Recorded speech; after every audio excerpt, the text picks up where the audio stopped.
The whole drama of life is written in the sands of time. We present a new series of radio programs, The Clock.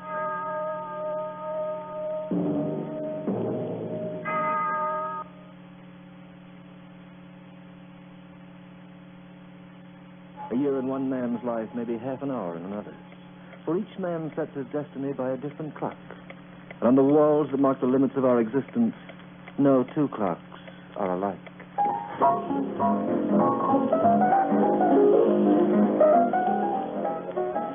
Hiya, Sam. Hello, Mike. How's it going? Pretty good.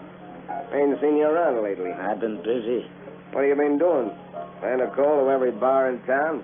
They're all dumps, Sam. All dumps. This joint's the only place I like, and you're the only barkeep I can talk to. I bet you say that to all the girls. Come on, Sam, set 'em up. Ryan the beer chaser. Ain't you had enough? You're falling on your face right now. Sam, don't talk like a slob. Set 'em up for old time's sake. All right. Stop breaking my heart.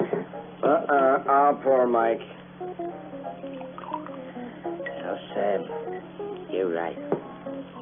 I'm no good. I'm no good for anybody. Get kicked off the police force. Can't hold a job. I'm no good, Sam. Please don't cry on the pretzels. What I always needed was a woman. A good woman. A decent girl to straighten me out. I got no ambition, Sam. No ambition at all. You got a hollow leg. That's your trouble. There ain't enough booze in the world to satisfy you. Dame, that's what I needed all my life. Someone I could trust.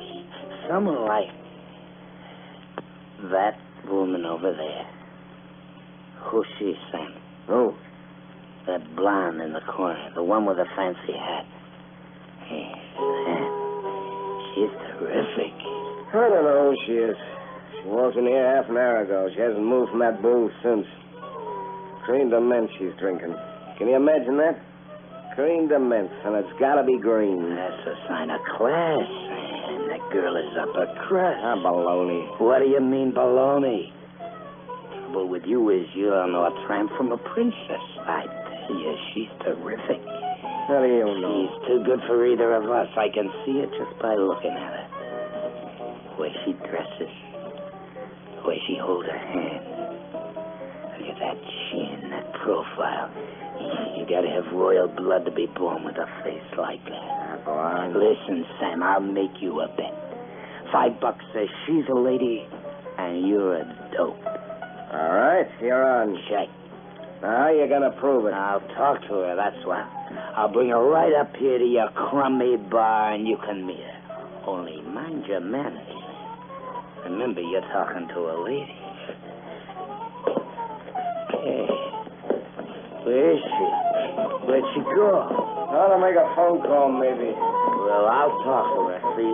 I'll prove to you that she's a lady. I beg your pardon. I wonder if you'll be good enough to change a dime for me. I'm trying. I have an important call to make. And Sure. I got 2 nickels right here. Hey, you been crying? I'm quite all right. Really, there's nothing wrong. Hey, I want to be... take it easy here. Let me help you over to the booth. I feel so silly behaving this way. I'm terribly embarrassed. Forget it. Sit down. Take it easy. What you need is a drink. What do you have? No, really, I don't take it. Sam. Yeah. 1 rye, 1 cream de mint. Green. Again? Just take it easy, lady. You'll be all right in a couple of minutes. Must be from lack of sleep. I've been wandering around by myself all night. It's all been like a very bad dream. Why don't you go home? Home? I don't think I have a home. You mean you got no place to live? Well, yes, I have. I have a very nice place on the... I don't think I ever want to go back to it. Lady. Oh, my name is Francesca. Okay. Mine's Mike. Francesca, this is none of my business, but just a few minutes ago I was watching you and wondering what a swell number like you was doing in a place like this. You just don't look like the type. Doesn't matter where you end up when your life's finished. You're married, aren't you? The ring on your finger. Married? Yes. I'm going to take it off and get rid of it. So that's the angle. What? You had a fight with the hubby? No, it wasn't a fight. It was just a repetition of what's been going on for a month. You want to talk about it? I'm a good listener. There's nothing much to say. It's all familiar and sordid. Hey, my husband's found another woman. Oh, it isn't the first time it's happened before. He sees them for a while and he finds someone else. And he knows you know. Yes, but he doesn't care. You see, that's the way he is. Why don't you give him a hunk of your mind? I have, but he always has an answer. You see, his answer is his fist. You mean he slugs you? Look, the mark on my arm was all acquired last night. Before I decided to leave for good. Why, the lousy rat. I could...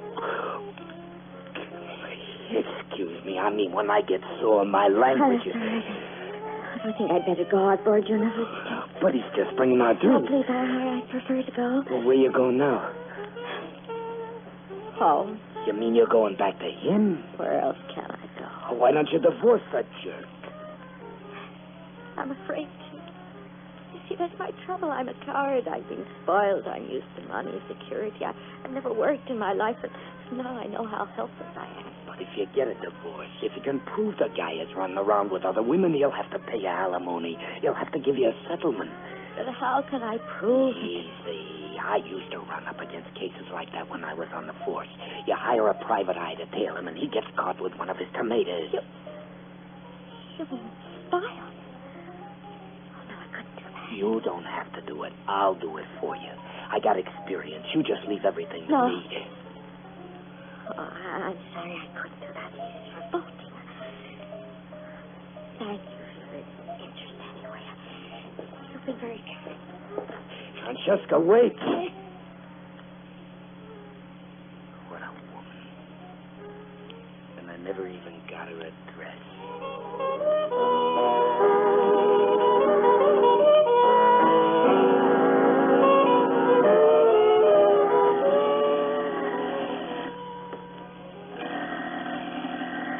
All right, I'm gonna answer. Where do I find a light? All right, shut up. Well... Mike? Yeah? This is Sam, the barkeep. Did I wake you up? No, I never sleep. I ain't human. I'm a bat. I just dote on getting phone calls every night at 3. I'm sorry, Mike, but she said it was important. Who said? That classy-looking dame you had a drink with early this evening. She called me just as I was closing the bar. She didn't know where you lived, so she asked me to get in touch with you. Yeah? Why? She wouldn't say, but she seemed to be crying. She gave me this address. She said you could come right over. Now? Well, that's what she said, Mike. The address is on Park Avenue. All right, give me the number. I'm practically on my way.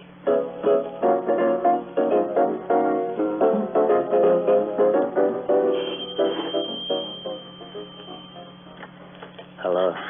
Michael, thank heavens you've come. What's the matter? You've been crying again? I shouldn't have got in touch with you, Mike. I don't know what's come over me, but I'm frightened. I've never been so frightened in my life.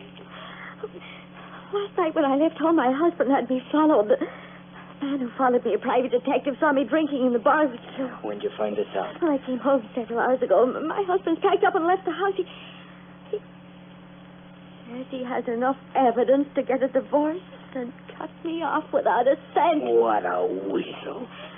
He ain't as smart as he thinks he is. Just having a drink with a man ain't grounds for divorce. He says he can prove it's more than just a drink. Well, you don't know what he's like. He has money, attorneys, private detectives who perjure themselves for it. Oh, Mike, I'm so scared. Please tell me what to do. Please tell me. Take it easy, honey. You'll be all right. I never dreamed I'd have my arms around a woman like you. Oh, don't go away. Stay here. cry it out on my shoulder. Yeah, it's true, Francesca. I'm no good. And I got no right to hold you in my arms this way, no right at all. Oh. How long have we known each other, Mike? Only a couple of hours. Couple of hours.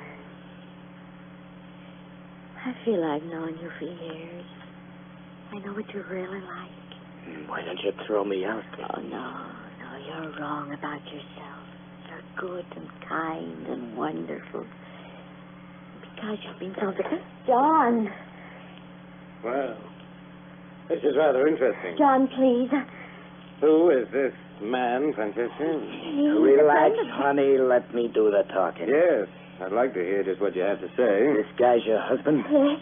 I just wanted to make sure before I throw him out on his ear. You're not very particular about your choice of lovers, are you, Francesca? Please, I'm not. Apparently any gutter snipe will Which do. teeth don't you like, mister? I'm an expert at knocking them out. This is what I get for all I've done. Coming back to my own home to find my wife in the arms of a filthy foul. Why, John!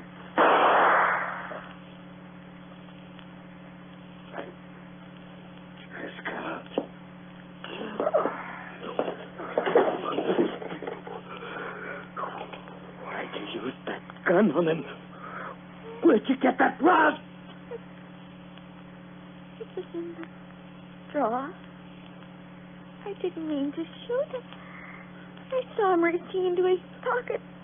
It was just that I wanted to stop him from hurting you. I didn't mean to shoot. I swear I didn't. All right, take it easy. For Pete's sake, be quiet. Is it badly hurt?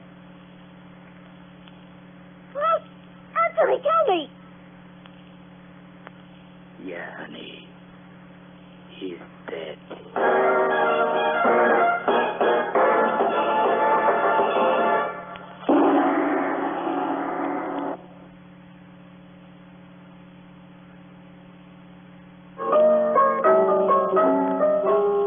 The clock is but a symbol used to designate the passage of an hour. By twisting a screw with your fingers, you may change its face. But there is no force on earth that can turn back the hands of time. I didn't mean to do it. I didn't. It's crazy. The whole thing's What'll I crazy. do? What'll I do? For heaven's sake, tell me. What'll I do? Stop crying, Francesca. I'm trying I'll think to. of a way to get us out of this now. Just stop crying. Oh, Mike, you give me such strength. Darling, hold me close. Hold me close.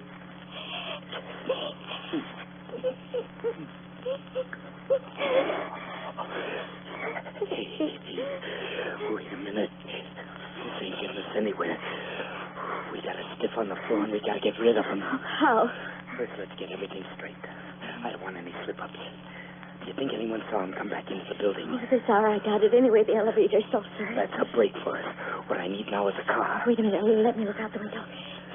Yes, John's car is parked in front of the house. The gray sedan? Yes, that's it. Has it got a big boot? A very big one. Where's the keys? John. Get him out of his pocket. No, I couldn't touch him. All right. I'll do it. Here they are. What are you going to do? Put him in the car and drive him out of town. What do you do with his body? Leave it somewhere along the road. Where's the gun you used? Here. I'll hang on to it. I'll leave the car when I dump him. It might look like he was held up on the highway and bumped off. How far out were you driving? About 20 miles. I'll go straight up the parkway. It's bound to be empty at this hour. Have you got any money to get back? Hey, I'm glad you thought of that. I'm broke. I left my flat so fast I forgot to take my wallet. Give me some cash. Can't. I haven't got a cent. No? Wait a minute. John carries a lot of money. There's a wallet in his coat. Okay, I'll take a loan. Now, look. If anyone asks, you haven't seen your husband since yesterday. You don't have to answer too many questions when you hear he's dead. You can pull a feint or something like that and they'll leave you alone for a while. Oh, what about you? You don't know me. You never heard of me. Oh, wait, I forgot. There's Sam. Oh, Sam. The barkeep. He knows I came here tonight. He knows we're friends. What do we do about him? I'll think of something in the next few hours. I'll handle Sam one way or the other. Mike, I'm so frightened. Oh, come on, baby. You can do better than that. We're in this together, and we'll pull out of it together. Just leave it to me.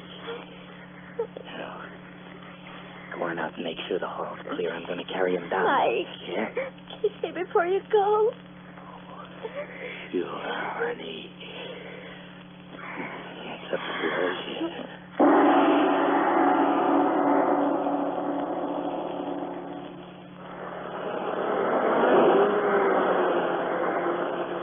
3 miles to Sun Haven. Sun Haven. As good a place as any. That's all I needed. A cop. Pull over. All right, what's the rush, mister? Was I speeding, officer? Nah, you weren't speeding. And what'd I do? Maybe you passed a stop sign. Guess I didn't see it. Get out of that car. What for? Get out, mister. Turn around. What's this? What's it look like? Got a license to carry this gun? Maybe. A pig's eye. Give me the key to the boot. The boot? Give me the key. Here. Go on around to the back. All right, now take the key and open it up. Oh, give me a break, will you? Open up.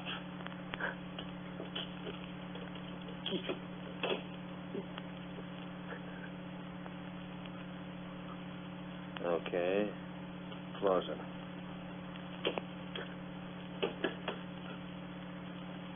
When did you knock him off? I didn't. Shut up, you punks are all alike. You didn't know he was in there, did you? He crawled in all by himself, put a slug in his own head. I ain't doing any talking. Take me in and get it over with. Okay, mister. Let's get going.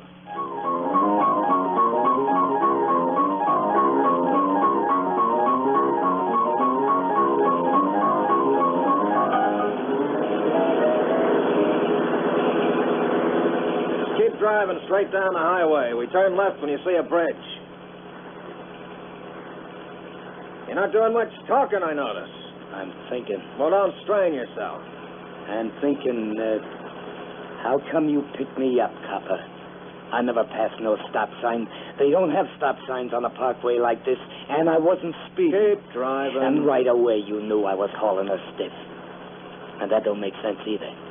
You ain't got x-ray eyes, and you're no mind reader. We're coming to the bridge. Turn and cross over. There's only one way you could have done what you did, copper.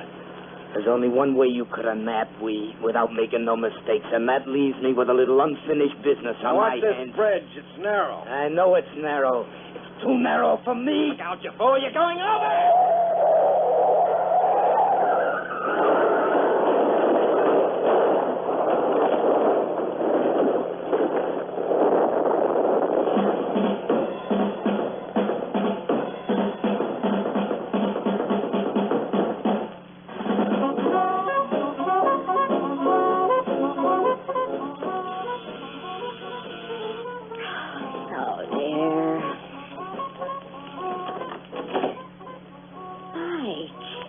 Baby. Oh,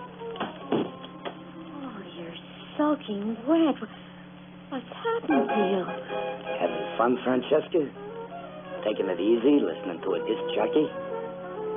Turn off that radio. Turn it off. Oh, you look awful. I didn't figure on a swim when I went out for a joyride. I got picked up by a cop. No. Yeah. You got away? I drove the car off a bridge. Both got out and swam to shore. Only I got there first. I held him under for a while until he reached the bank.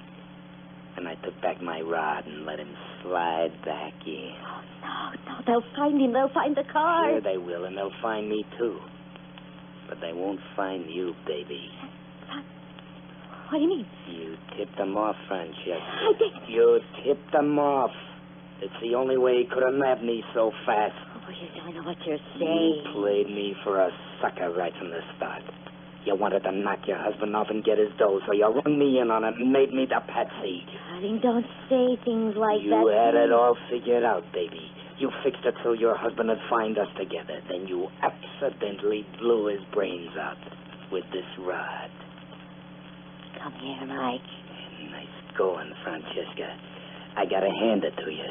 It was slick. Kiss me, darling. Kiss me and forget all this. Take your rotten hands off me. Makes me sick to my stomach to even look at you. My high-class dame. My blue-blooded angel. The woman whose shoes I wasn't fit to wipe. My beautiful, sweet target, rotten heart. No, not the gun. I'm going to give it to you, baby. Where it hurts the most. Oh, she's got me all wrong. I swear I'm innocent. I'm innocent. Turn that radio No, again. please. Turn it on. I'm going to use it for a theme song to cover the noise. Don't kill me. Don't kill me. Please don't kill me. I love you, Mike. I love you. I love you. I love you. I love you. Never mind the radio. It don't matter much who he is. No, Mike, no. What's the matter with this drop? Why don't it... Drop it. I said drop.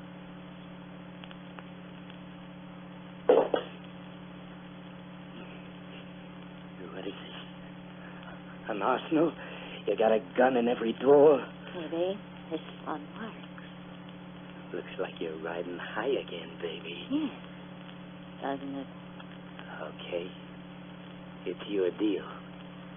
But at least you might admit it. You crossed me, didn't you? Admit it. You came in very handy. I appreciate your help. Don't mention it. Would you like some music, Mike? Not especially. I would. Turn on the radio.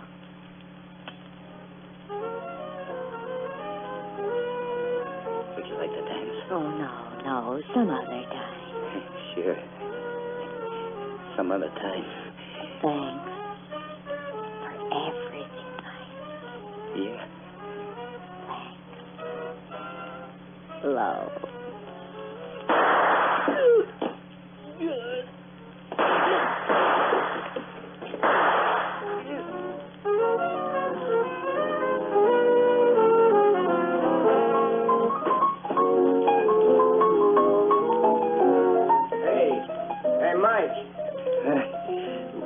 What? Oh, for the love of Harry, you're pausing out on me. You tanked up, you jerk. Oh, Sam. Sam, where you... You've been leaning over the bar like a hunk of cheese. You ain't getting no more drinks, Mike. You're nearly blotto. Yeah, maybe I had too much, Sam. I've been seeing things. What kind of things? Pink alligators? Oh, worse than that. Hey, she's coming back. Who? That dame who was sitting all alone. Look, she's going back to her table. All right, smart guy. Let's see you collect that bet. Bet? You bet me 5 she was a lady. I say no lady would come into a joint like this alone. Go on, bring her over. When she talks to the side of a joint, you can hand me a 5. No, I ain't bringing her over here. Reneging? Let her stay where she is. I'm going home to get some sleep, and then I'm going back to work. Here, Sam. Huh? Here's your 5. You're right, Sam. I just got a hunch she's nothing but a tramp.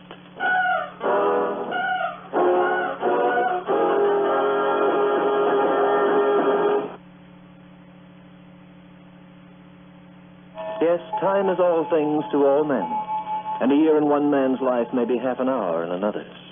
So you might do well to heed this advice, written by a stonemason in the reign of King James I of England. In time, take time while time doth last, for time is no time when time is past. The Clock will be heard next week, same time. Lawrence Klee writes and Hart McGuire narrates. You heard Tom Hughes as Mike and Georgie Sterling as Francesca, together with Brian James as Sam and Leon Piers as John. The Clock, directed by John Saul, is a Grace Gibson radio production.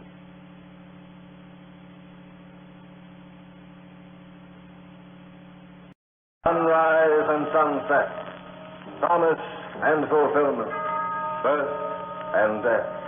The whole drama of life is written in the sands of time. We present a new series of radio programs, The Clock.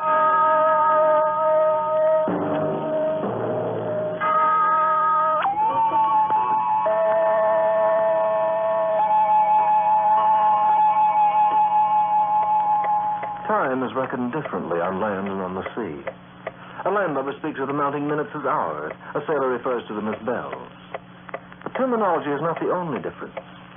For time on land is a precise and carefully measured thing. On the sea, it is a languid series of restful moments that stretch between your ship and the wide horizon. And as time is different on the blue, so too is death.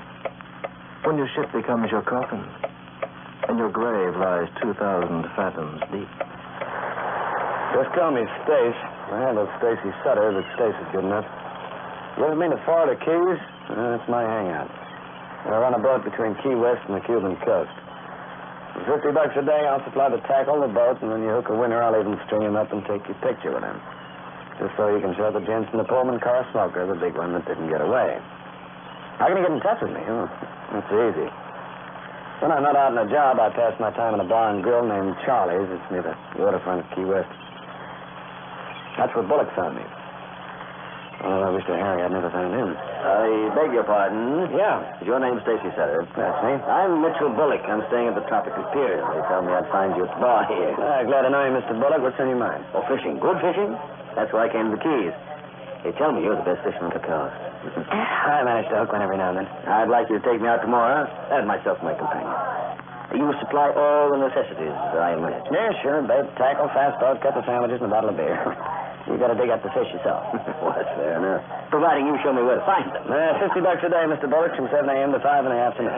Show me some real good fishing station. I'll raise that to 100. Yeah, I'll see what I can do for you. Bullock, I've been looking all over for you. Diana, my dear, I want you to meet Mr. Sutter. He's taking us fishing in the morning.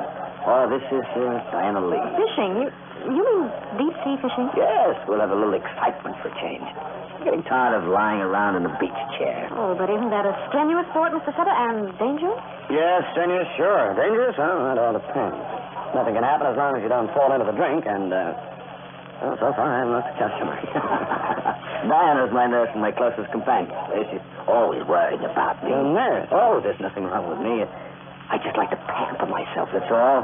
And Diana is excellent company. No, I don't approve of this trip, Mr. Bullock. It'll tire you. Nonsense, Giles. I was quite a hand at fishing when I was younger. But when a man passes 50, he does most of his fishing on Wall Street. You don't have to yank him in once you've hooked him. I include that as part of the deal. Well, that's one part I don't want to bargain for. I'll bring them in myself. Oh, where shall we meet you, Stace? Boat's moored off the pier, the Lucky Dolphin. I'll be there at 6:30. Just you have your bait and tackle ready and watch me nail a whopper. His nurse and companion. Yeah, that's what he called her. She was over 30 years younger than he was. Well, she treated him like a baby. He doted on her like she was his only kid. She was quite a number, too. Her hair was long, color of copper in the sun. Her legs looked the kind you see in stocking heads with a shape to match. There was only her nails I didn't like. It made me think she dipped her pretty fingers in a bucket of blood. Mr. Sutter? Back again. I wanted to talk to you alone. I'm listening. Look, I'm worried about Mr. Bullock. Why? Well, he says he's not too young. I'm afraid the fishing may be too much for him. Forget it. I'll make sure he's okay. Well, as long as you're sure, he'll be all right. No, I guarantee it. Oh, well, I feel much better. What are you drinking? Why? Mind if I join you? No, that's all. What's your pleasure? John Martini. Martini, Charlie. Prosecco? Martini muy secco. Tell me something. What are you? Hmm? I mean, to Mr. Bullock. Just what do you mean, Mr. Sutter? Nothing. I just can't figure out this nurse and companion. Well, it's exactly what I happen to be. I've known Mr. Bullock for 5 years, and he's almost like a father. All right. Check it off the big nosy and let it go. You're very inquisitive. And so am I. Mm-hmm. I've heard a little bit about you, for instance. Well. Oh, people around the Keys. You're quite well known, particularly by women. So what? So nothing. Your reputation is rather intriguing, that's all. No, you mean there's enough dirt on it to keep you interested. I also hear you're tough. Oh, I get by. Tough and not too particular about your activities outside of fishing. Look, lady, I got to deal with Bullock. We're going to catch fish. You're coming aboard to hold his hand and feed him pills. Now, let's stick to the subject. That's what you say. Yeah. Well, here's luck. Luck. Good fishing. Next morning, we got an early start, and I headed my tub due south. Bullock and his nurse were sitting forward while I was in the cabin trying to bait the hooks while I kept an eye on the course. Oh, after about 20 minutes or so, she came back to where I was parked. And she was wearing one of those open midriff sunsuits with a handkerchief around her hair. And another dame, it might have looked sloppy. Here, it looked just right. What are you doing? Baiting the hooks. What kind of fish is that? Mackerel.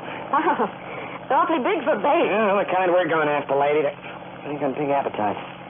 You wouldn't bet a fin at anything smaller. I wish you wouldn't call me lady. It sounds so cheap. My name's Diana. Mine's Space. Do you want me to hold that wheel while you finish baiting? Oh, yeah, go ahead. Oh, it's fun being out here in a boat like this. Seems fun to breathe. Well, we got a nice day for fishing. Hey, watch out. Oh, well, what's sorry, I happening? got that hook in your sleeve. You walked in it. Don't move. Out? Yeah. Oh, I've never seen a hook that big. Look at your arm. I want to see if you were scratched or something. Oh, I don't think so, but you can look. You're all right. Then, why don't you let my arm go? Or do I have the skin you love to touch? You better stick to your fishing, Stacy. It kind of gives you more satisfaction. That's another thing I couldn't get used to, her laugh. The Roman dames must have laughed like that when they threw the boys to the lions. I made up my mind to keep my distance from Diana Lee. I had a feeling she might turn out to be candy-coated. Poison. On our out, we hit a spot I figured was good. I had a line trailing from each side of the boat, and I was using my heaviest tackle. We grouped 1,000 pounds of fish. And I was ready to settle for half. All right, you take this third line, Mr. Bullock, and stay in your seat, huh? What are you doing, Steve? No, I'm strapping you in. What for? Oh, I want to keep on the safe side. Oh, that isn't necessary. Look, Mr. Bullock, the fish are not going to get mad if you get strapped into your seat, and that's not going to spoil your fun. Take it easy and play it safe, huh? All right. But I still think that's unnecessary. But, well, you got to your hook one, man. Just like a tongue. Give me the rod. Now, let me set that hook. Don't lose him, Don't lose him. Oh, brother, this guy's got a Oh, it's going to have to run back. Here, keep it. Take it. Now, play it easy. Listen, now, take your time. Bring him up. Slow it. That's right. Like this. That's good. Now, reel him fast. Oh, he feels tremendous. He's leaving. Yeah, Blue Marlin. He's a whopper. Can you tell what he weighs from here? Yeah, 400, maybe more. Keep that line taut. Now, when he moves in on the boat, reel in. Wait until the boy gets the cup. Here, that's it. Oh, this one out, boy. Attaboy, you're doing fine. I'll be right back in a minute. Hey, where are you going? I got my gas. Stop the boat. It took me 5 seconds to get back to the cabin, another 10 to yank the gaff out of its hook. No, maybe 20. It was stuck. I'd say maybe half a minute was as much as I took before I heard a... What happened? What's going on? Mr. Bullock, the strap broke. He's fallen off the boat. Which side? I don't see him. Over here. Oh, Do something here. I'll go and answer him. Hey, look. What she saw was a pair of fins swimming side by side. Tiger shark. Maybe we didn't know where Bullock was, but they did. What time is it? Yeah, may as well give up. I'll never find him. It's so awful, I can't believe it. He must have hit his head on the side of the boat going under like a hunk of lead. With all them sharks around, he didn't have a chance. Yeah, I guess you're right. There's nothing more we can do. We might as well head for home, make a report. Yes, I suppose so. You got any family? Oh, no one. He was all alone. That's some consolation, isn't it? He'll be missed, though. By a lot of people. Including me. Yes. I still don't know how to stop. Steve, I don't want to think about it anymore. I don't know. Where did it... I can't figure it at all. I had him strapped in... I had him strapped in well. Right here. And then I saw it. I was so busy looking for Bullock, I didn't even think about it until I saw it. The strap that held Bullock to his chair was sliced off clean, like it was cut through with a razor.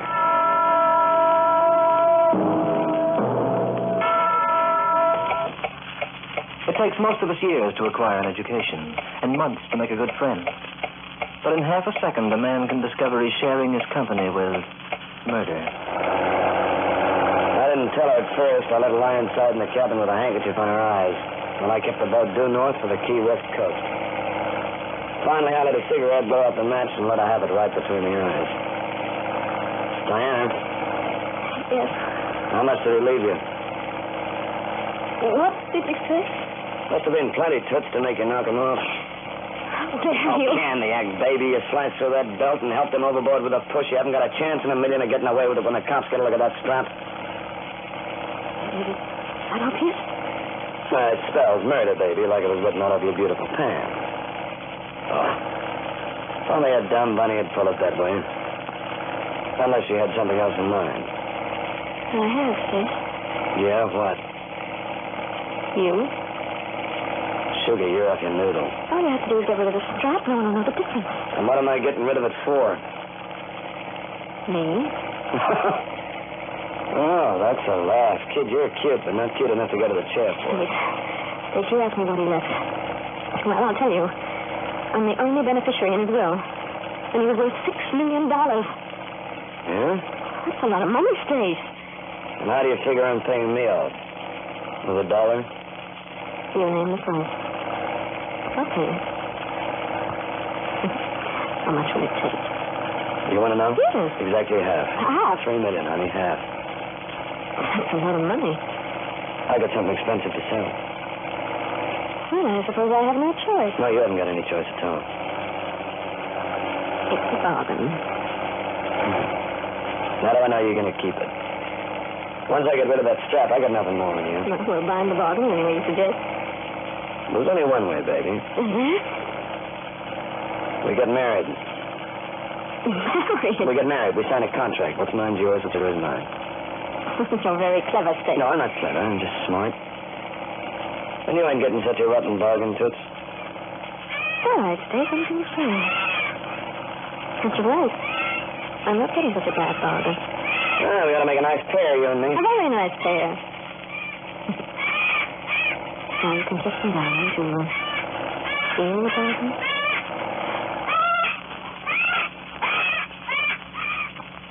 I made a report. They didn't ask too many questions. Well, it's happened before. A guy fell into the sea. A couple of days later, they found the corpse. Oh, what the sharks had left over for the coroner.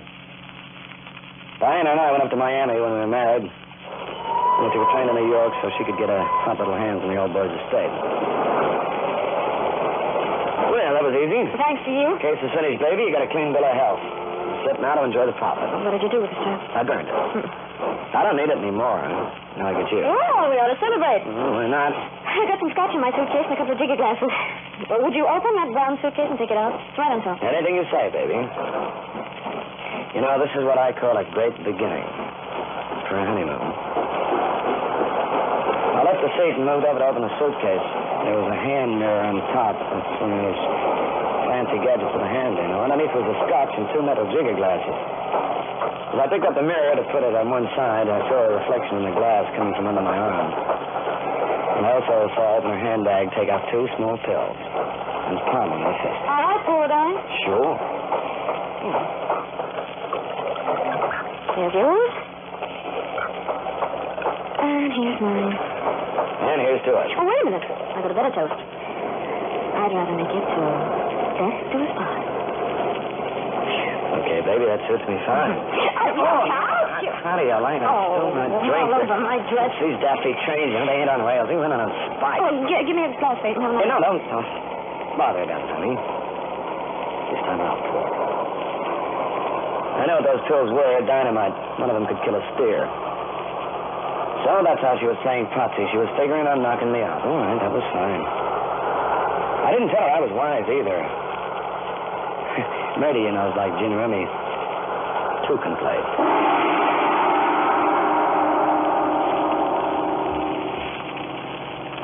Well, she didn't try anything again until a week after we hit New York. She talked to Bogue's bankers, and the dough was practically in her hands. So was his house. And we took a run out to Long Island to have a look at it. How do you like it, Stace? Do you want to go back inside and see the rest of the place? No, I've had enough of sightseeing. Let's get back to town. Oh, all right. Hey, he must have gone in for flowers a lot. Yes, he loves flowers. He's even got pots up there on the ledge up near the roof. Oh, those urns are... Yeah, they're very expensive. They're imported. The only thing I like to import is caviar. Come on, let's get back to the car. Oh, wait a minute, Stace. I want to go up and tell the housekeeper we're leaving. Don't take too long. I'll just be a minute. You wait right here. I stood where I was near the building.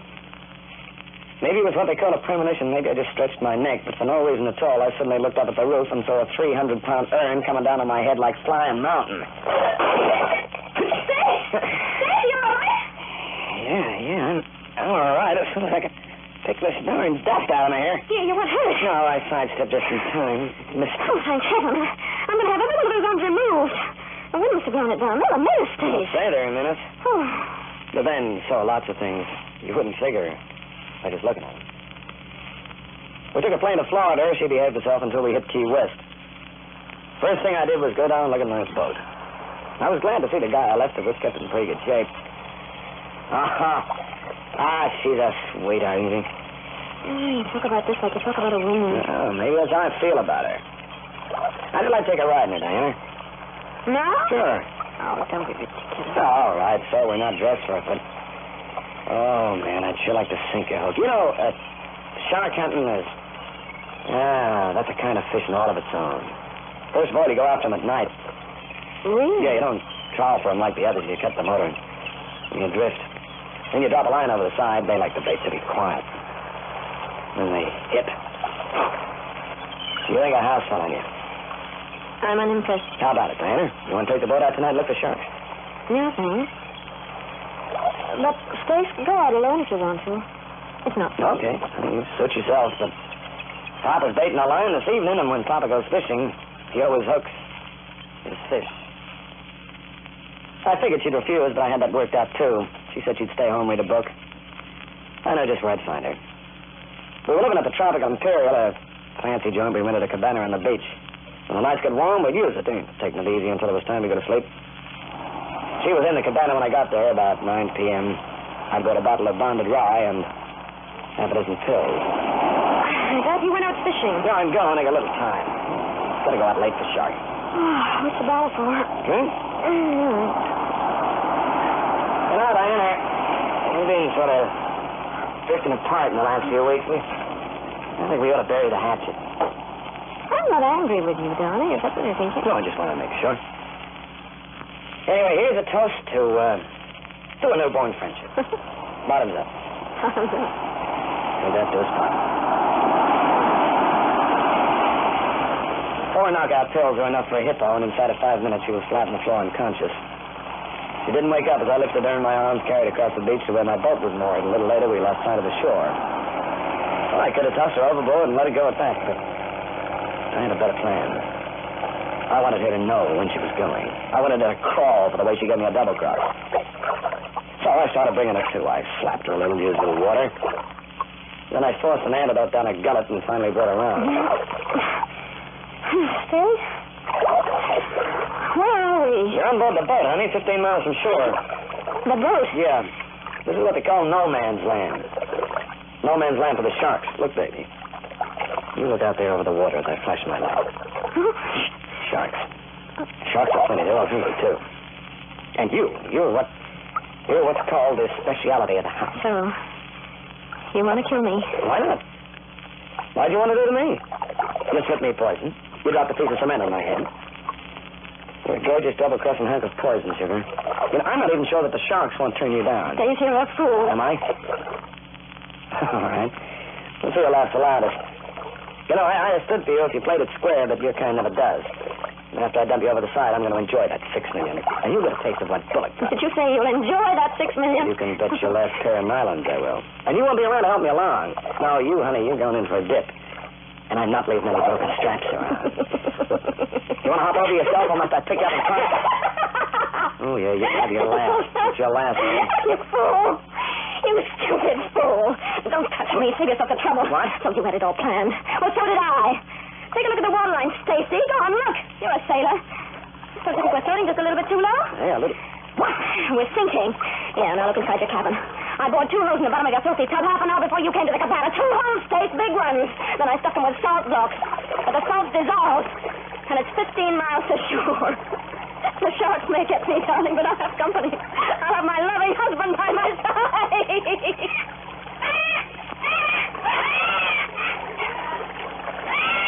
We're still in the boat, Diana and I. She's sitting up near the prow, her eyes glued to mine and grinning. We haven't said another word during the last 5 minutes. Just looked at each other and waited. She'd taken everything out of the boat so I couldn't block the holes. So all I can do is look at her and watch the gunwale slowly settle to the water's edge. I could still take it, I guess, if I didn't know. If I wasn't sure I'd hear that laugh again. She's saving up for one last dig. She's saving it until the boat is under.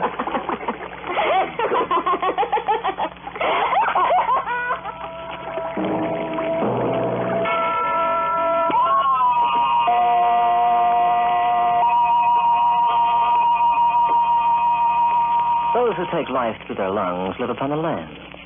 Those with gills exist below the sea. But time is amphibious.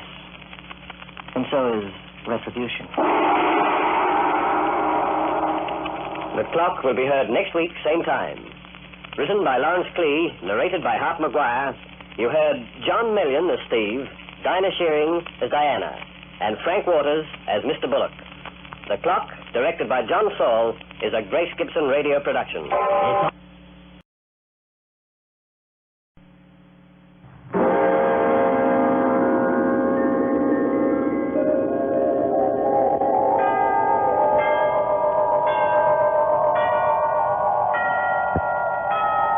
Sunrise and sunset, promise and fulfillment, birth and death. The whole drama of life is written in the sands of time.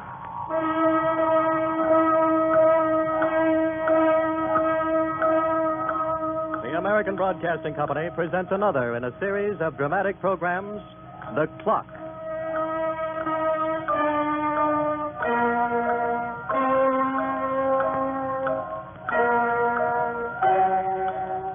Time and history are closely linked, for history is a series of recorded events which time has endowed with eternal importance.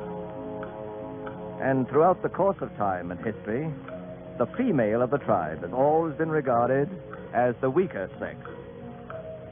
I question this theory and submit that there have been great exceptions. Catherine the Great, for example, was hardly the fine, clinging type. And I have yet to see a painting of Lucretia Borgia in a Mother Hubbard. Then there was Cleopatra, a woman who knew what she wanted and took what she wanted when she wanted it. And although this willful lady was unaware of it, her namesake and counterpart was produced 2,000 years later. And this second Cleo was to be the final proof that the female of the species is deadlier than the male. I'm a guy who likes to make a fast buck, and I don't care how I make it. I'm tough, see? And I've been around. From Seattle to New Orleans and back to Chi, I got a rep. And I earned it. I earned it with my knuckles. When my knuckles wasn't good enough, I used my knees. I'm big, and I'm wide, and I'm built like an ox. And there's nothing that walks, runs, or jumps that can make me crawl. Ricky Morgan's the hardest guy you ever met. That's why I just can't understand it. I first ran into Cleo on the road from San Diego to Tijuana. I had $40 in my pocket and a couple of gallons of gas in my jalopy, just enough to take me across the border and maybe try my luck. She was standing there on the side of the road when my headlights caught her. She didn't move or even wave a thumb. She just waited until I stopped. And the first thing she said to me was, Hello, baby. Waiting for a streetcar? Got room in the front for me? Sure. Hop in. What's a kid like you doing on the road at this time of night? Walking. Walking? Walking where? Anywhere. What's your name? Cleo. Mine's Ricky. Ricky Morgan. Maybe you heard of me. Can't say I have. Next time you're in the post office, take a look at the wanted sign. What do you want it for? Loud talk? I'm only kidding. I'm not running from a rap. I've done my time twice. Where are you bound for, Ricky? Tijuana. I'm going to roll me a couple of cubes to see if I can put some fat on the bankroll. Tijuana's as good a place as any. I'll ride along. Where you from, Cleo? No place in particular. And that's where you're going. That's how it looks. Okay, sister. You can ride along with Ricky. Thanks, baby. She was small. Maybe 5'1", and she had hands like a china doll. I'd have given you a sawbuck for every pound she weighed that was over 100. And if I put my arm around her waist and squeezed her hard, I could have busted her in two like a pencil. But it was her hair that got me. She wore it up in a great big fluffy wave, and my fingers were itching to touch it. What's the matter? Something wrong with the car. Why don't you get out and look at the motor? What's my hurry? I got time. Cigarette? I don't smoke. I got a bottle in the back. I don't drink. The gal don't drink and the gal don't smoke. What else could I offer by way of making her happy? Start the car, mister. You're wasting your time. Look, sugar, don't hand me that. When I pick up a dame on an empty road at 1 a.m... Don't touch me, mister. I figure she's looking for company. Don't touch me. What's that you're holding against my ear? It's a hat pin. 9 inches long. You figure you got more than 9 inches between your eardrums, baby? Hey, put that gimmick away. Start your motor. And pay attention to your driving, mister. Keep both hands on the wheel.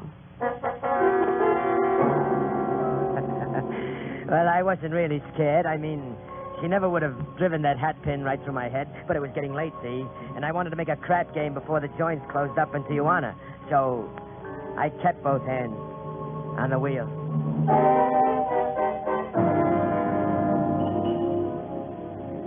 Well, here we are. What kind of a town is this? It's a town that pays off if you know where to put the money. You'll find a small hotel on the end of the street. Maybe you can get a room there for $50 Americano. Where you going? Into this gambling trap. I'm going to build 40 books up to 4,000. Well, so long, kid. Keep your curlers on. Good luck, baby. You know, I forgot to tell you. I'm not only the toughest guy in pants, but I'm also the luckiest. When I handle a dice, I can make him practically sit up and take a bow. Ricky Morgan never loses. Well, almost never. Snake Eyes, collect your bets. I don't know what's wrong with me tonight. That's 5 craps in a row. You want to pass the dice, senor? Pass the dice. Move over and fade me 5. 1 and a 2. Collect your bets. What's the matter with these cubes? Ain't they got any sense? Place your bet, senor. Okay, my last 5. Give me the dice. Maybe you better let me try, baby. Where did you come from, Cleo? Give me the dice. My last $5. Hand them over. 7, senorita. Roll again. Let it lay. 7. Roll again. Let it lay. 7. Roll again. Let it lay. 11. Roll again. Hey, you won my 40 back. Let it lay. 5 minutes later, she'd rolled my fin up to $1,280. 9 passes in a row, so help me. And then it happened. Fade me for the work. I'm leaving it on the table. Just 1 moment, senorita. Something bothering you? May I see those dice? What for? They're yours. Let me see them, please. Nothing doing. Give me the cubes, honey. You want to see him, Banjo Eyes? Yes. Here. In the car, Cleo. It's parked outside. Took me a couple of minutes to bash my way to the door. When I got there, I thought we were through. But all of a sudden, the mob fell back. They gave us plenty of room. Cleo had taken that hat pin out of her head of hair, and she was holding it like a knife. One guy was on the floor with a hole in his neck, and another guy was grabbing his middle. She'd stuck him like you jab a fork into a side of ham. And she was enjoying it just as much. Then 2 minutes later, we were on our way, and I was juicing my jalopy up to 70. We'll have to go south for a couple of miles and take a chance of crossing the border further east. I can get us across. I know a spot. Holy smoke. Now, what's the matter? The dough, the cash we won. I left it on the table. I didn't. I got it here. Cleo, I gotta hand it to you. You're smart. Sorry I lost my dice. Best pair I ever had. Loaded them myself. How much dough we got? 1,280? Yeah. Okay. It's 50-50. Split it up, honey. Fair enough. Yeah. You know, you and I ought to make a good team. I like the way you operate.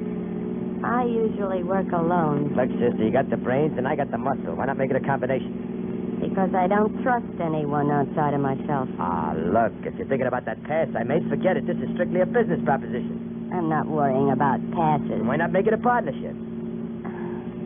Maybe you haven't got nerve enough to work with me, Ricky. What? Are you kidding? I'm the toughest guy you ever met, sweetheart. Don't forget it. We make a deal. There's one thing I want you to know.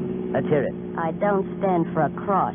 What kind of a heel do you think I am? I was crossed once by another guy. You got away with it. Not gonna happen again. What do I want to cross you for? All I want to do is make a deal to our mutual advantage. All right, Ricky.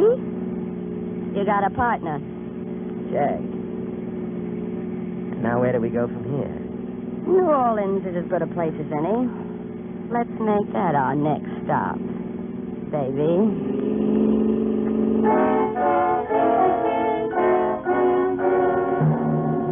By the time we got to the Delta, Cleo and me were on better terms. If I say so myself, I ain't hard to look at. Next time I tried putting my arm around her, I used a little more finesse. But the first time I kissed her, I got myself another surprise. You'd think a little baby-faced doll like that would taste like melted butter. But I felt like I was putting my lips against a hunk of dry ice. Well, here we are, honey. Little old New Orleans. Way down yards of it, New Orleans, in the land of dreamy scenes. Who is this guy, Sinatra? I'm leaving you here, Ricky. Huh? I mean, for the day. Oh. Where you going? Shopping. Shopping for what? A sucker. The bar on Charles Street near Canal. Meet me there at 7. Then what? Then I'll tell you our plans for the evening, baby. For a minute, I thought she was giving me the air, but then I knew better. She was nuts about me, wasn't she? And besides, we were doing business together. I moseyed through the old city for most of the afternoon and wound up stuffing myself with shrimp and beer near the levees. Then I hiked back to the bar on Charles and waited for my hat-pin honey. Give me a ride, beer chaser. Coming right up. Hello, Ricky. Hello, Cleo. You're a little late. My shopping took some time. Did you find a bargain? I got a date with him tonight at 8 in his home. Then what? He's a big shot, some kind of a politician. His wife's up north on vacation. He's a cinch for a shakedown, if we work it right. The badger game, huh? You catch on fast. How do you know we'll get away with it? He'll come across. I'll leave the front door open so you can get in. Don't give him a chance to talk back. Throw the book at him. The old fathead's a pushover. He followed me for half an hour before I let him tumble. He just can't wait to say hello. How much is he good for? It all depends. Maybe a couple of grand if he's got it in the house. And if he won't shell out? Well, then we all just gotta beat it out of him, baby.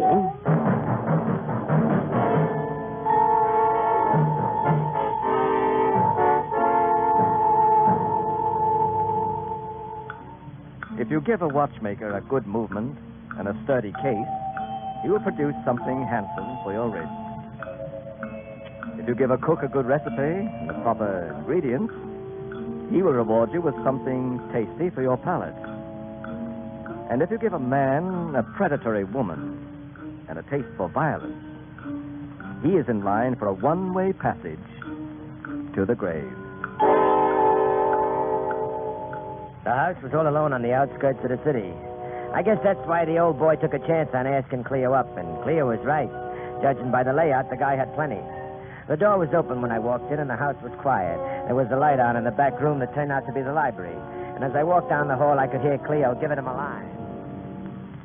You must think I'm just awful, Mr. Dingle, coming up here alone like this. Oh, nonsense, Cleo, nonsense. Just treat me like you treat one of your own family. And call me Uncle Ned, huh? You must be an awfully important man in New Orleans, Uncle Ned. Well, I'll get by. And I can do a lot for a good-looking gal like you, honey. Why, Uncle Ned? Oh, no. Don't be afraid of me. I'm harmless. Listen, I wouldn't hurt a single hair of your lovely head. You're so big and strong, and I'm so weak. Oh, I do wish I'd met you years ago, when you were free. Now, you just forget about my wife, honey. I told you she just don't understand me. Oh. Here, now, sit closer, Cleo. Mm-hmm. There's no reason why we can't get to be a little more friendly, is there? You're such an innocent child, honey. You need someone to look after you. Oh, I feel so safe with you, Uncle Ned. Well, of course. You're the distinguished type, like the men in those ads. And you're the clinging type, honey. So you just go right ahead and cling to me. Now, this is where you're hanging out. Oh, Ricky. Well, who's that? It's my husband, Mr. Dingle. Your husband? You pot-bellied wolf. You'll come between my wife and me, will you? Oh, don't hurt him, Ricky. Hurt him? I gotta have a mind to kill him. No, wait a minute, old boy. Now, let you and I talk this thing over. I had no idea the girl was married. No? No, and it's all been perfectly innocent, too. Hasn't it, Cleo? Well, hasn't it? And I thought you loved me, Uncle Ned. Loved you? Uncle Ned, huh? Okay, Uncle Ned. Instead of bashing your ears in, I'm going to take you and this tramp to court. No, you can't do that. No? No, you'll ruin me. I've got a reputation to uphold. I've got a family. This is a fine time to think Now, of it. look, we can work this out some way. Yeah, how? Well, perhaps a consideration? You think you could steal my wife and then pay me off like you bought yourself a cow? Now, please, be reasonable. How much have you got to offer? Well, so that's it. You're in on this from the beginning. Stop wasting our time. How much? Well, I got $200 in my wallet. Now take it and leave. $200. Where do you think you are? In a bargain basement? What have you got in that wall safe over there? Well, just some personal things. Open it up. Well, okay. What is this? A robbery? It ain't robbery, mister. If you think it is, why don't you call a cop? Let's get that safe open.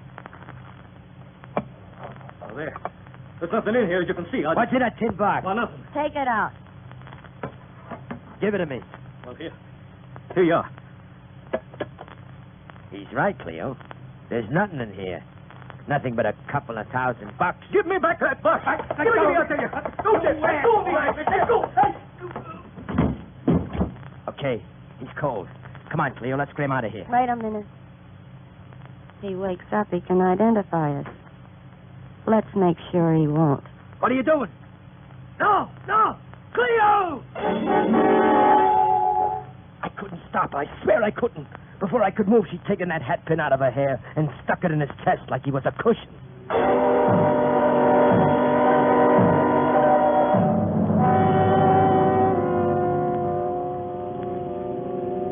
What did you kill him for? That was a crazy thing to do. Watch the traffic. We don't want to get picked up now. There'll be an alarm out when they find him. They'll catch up with us, sure. No, they won't. Not if we use our heads. They'll think we try to get out of town in a hurry, and they'll cover the roads. But we'll fool them. We'll stay right here until the heat's off. Then we'll lamb. We better separate. What for? Who knows who saw him with you and who saw us together? We got a better chance if we split apart. Maybe you're right. When and where we meet? Make it a week from now, in that same bar near Canal. All right. Let me off at the corner. Find yourself a hideout and stay there. And for the love of Mike, keep your mouth shut. That goes for both of us, baby.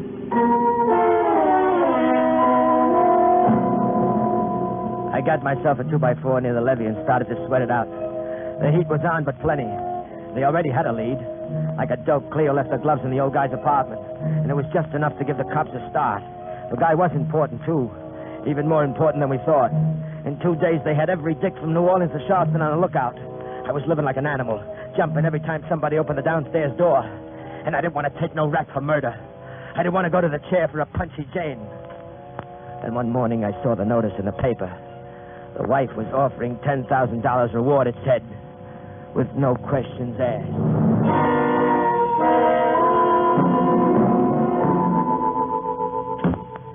Come in, Morgan. Thanks, Lieutenant. The sergeant told me you had information about the Dingle case. Maybe I have. It all depends. Huh? On what? On what kind of a break I get. Well, there's $10,000 in it if it leads to the arrest of the killer. What else is in it? I don't follow you. I don't want to get mixed up in no murder case, Lieutenant. To tell you the truth, I got a little record. Really? Where? L.A., New York, Chicago. But I've been going straight since then. And I don't want no part of this if it means setting myself up for a rap. You'll be protected. How? As soon as we pick up the suspect, you can collect your $10,000 and leave. There's something else, too. What's that? I know the dame that pulled the job, only I didn't see her on the night she knocked him off. Maybe she'll try to drag me into it to get square. That's happened before. We can deal with it. And then, if I tip you off, I get the dough and I'm free? That's a deal. I'll tell you where to find her.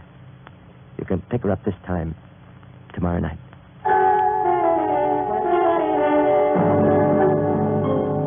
Okay, so I squealed. So what? The dame wasn't human, was she? She was worse than a rattler on the loose. Besides, I had no choice. If they ever got her, they'd get me. I'd have been held as an accessory to the crime. But this way, I used what they call psychology. And it paid off with 10 G's. Okay, you got it now. Give me the dough and let me leave. Now, just a minute, Ricky. There's just one thing more you've got to do. What's that? Identify her. You mean, I gotta see her again? That's right. I don't want it. It's not a question of whether you want to or not. What is this, a cross? I said you'd get your money and you'd go free. I'll keep my word. We need an identification. Afraid of her, Ricky? Afraid? Me? You think 100 pounds of bone and hair can scare me? All right, Sergeant, bring her in. Okay.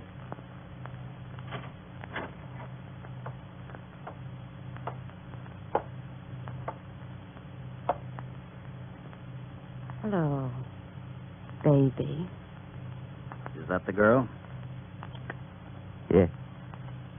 Yeah, that's her. She's the one who knocked off Dingle. That's all we wanted to know. Thanks. Thanks a lot. Maybe one of these days, I'll return the favor. Baby?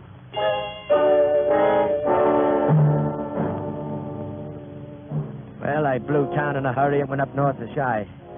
I read in the papers how they tried her and found her guilty. She was going to get the chair. Meanwhile, I'd found myself a new mama, and I was putting on the dog. How about another bottle of champagne, Dolly? Love me, Ricky? I'm nuts about you. That goes double, baby. What? I said that goes double, Don't baby. call me baby, understand? What's the matter, honey? Just don't use that word. I'm sorry, Ricky. You know Mama wouldn't hurt a sweetie pie. Mama loves her sugar. And Mama loves her sugar, too. Oh, Ricky, I'm wild about you. You just keep saying that, Dolly. It's what I like to hear. You know. How'd she ever do it? Who? That dame. Says here in the paper she got away from the New Orleans police. What? Give me that paper. And here it says they think she's headed for Shy. Was there, all right. She made a break while they were taking her to the death house. She yanked that hat pin out of her hair and let the matron have it. She was coming to Chicago. She was coming back. For me.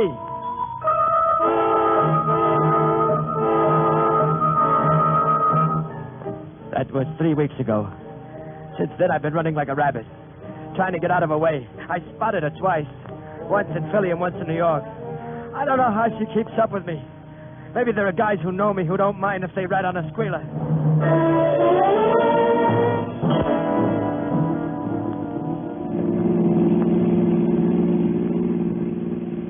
Listen, Ricky, I'm getting tired of this. Shut up, Dolly. Ever since we got married, we've been running from place to place like criminals. I'm sick of it. And this is the last straw. Shut up, I said. Why didn't you give me a chance to pack my clothes? You yanked me out of the apartment like the place was on fire. I saw her again. She spotted me in a pool room, and I just had time to get out the back door. People must be ratting on me. They must be tipping her off. Well, this time we're going over the Canadian border, Dolly. They don't know me up there. I'll be safe. Ricky. What's the matter now? I think we're being followed. What? There's another car behind us. Huh? It's been there since we left the outskirts of the city. It's her. It's Cleo. Ricky, be careful. Get away from her this time. Ricky, there's a turn. Let go of my arm.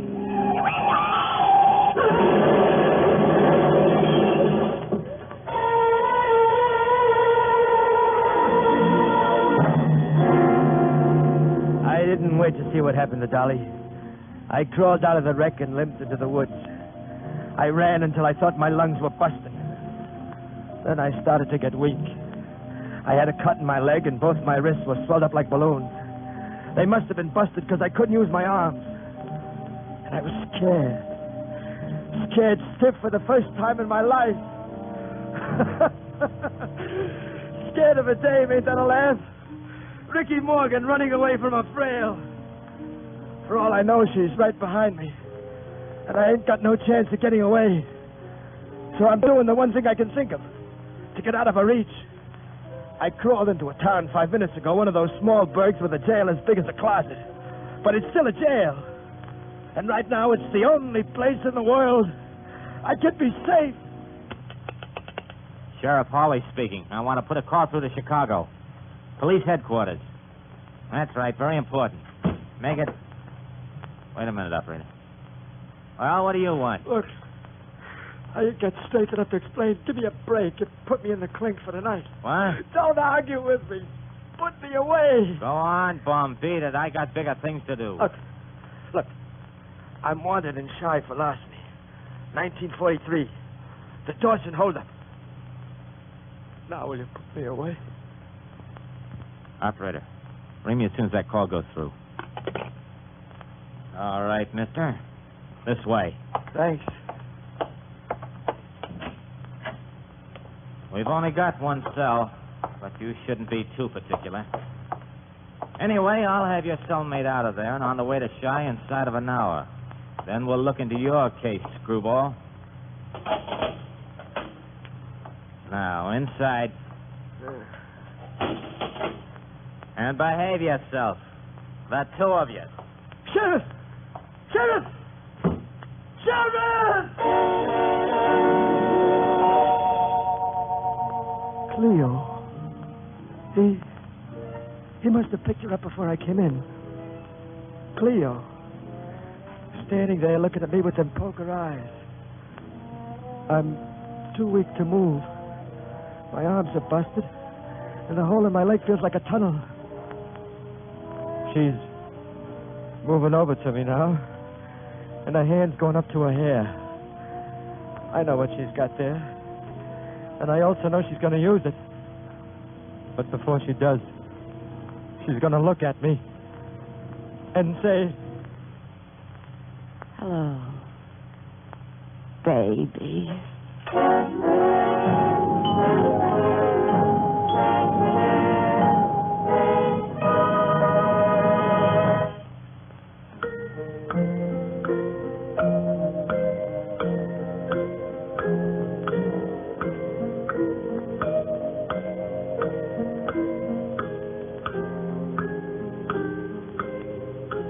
Cervantes has said, "There is no remembrance which time does not obliterate, nor pain which death does not put an end to."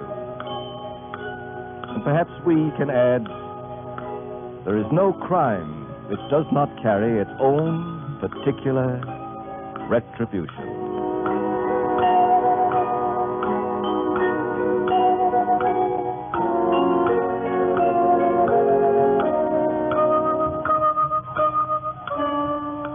The Clock will be heard again next week, same time, same ABC stations. This program was written by Lawrence Klee, directed by Clark Andrews. Music is under the direction of Glenn Osser. Heard on tonight's program were Joe DeSantis as Ricky, Jean Ellen as Cleo. Listen again next week, same time, for The Clock.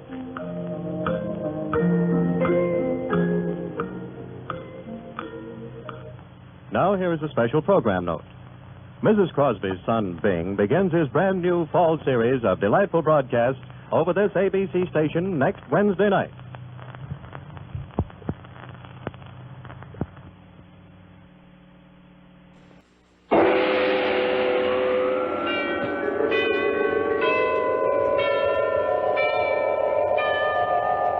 Sunrise and sunset, promise and fulfillment, birth and death. The whole drama of life is written in the sands of time. We present a new series of radio programs, The Clock.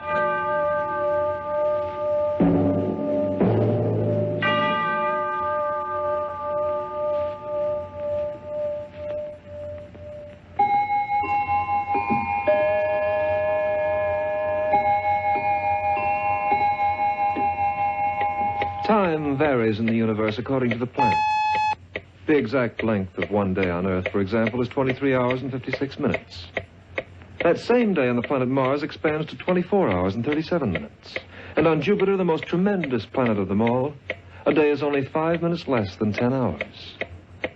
Life also varies in time, according to the man. The peaceful citizen who goes about his law-abiding business in pursuit of happiness has been known to pass the century mark. But the man whose path is one of violence, who counts his blessings on his trigger finger, that man does business with death. And death has never been known to maintain a partnership for very long.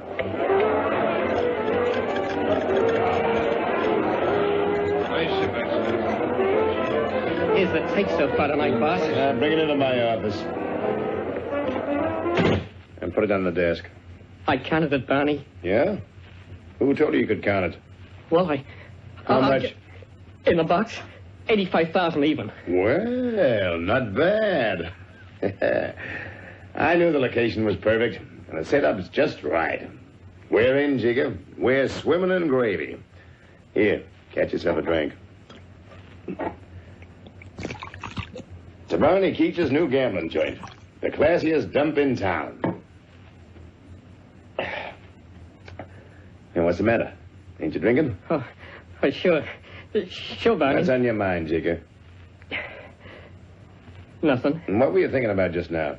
Well, I was just thinking, Barney, that, well, we might have been smarter if we'd opened this joint in Chicago. Shy? That town ain't got the dough New York's got. I wasn't thinking about the customers exactly, boss. No? Then what? Leo Tauren might not like what we're doing. Who cares what Leo Tauren likes?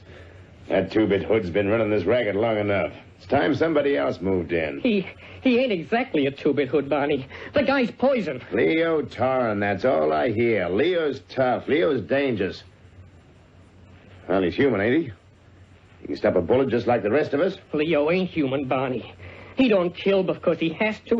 He likes it, Barney. It gives him a laugh. He'll leave Leo Tauren to me. He'll settle my way and like it.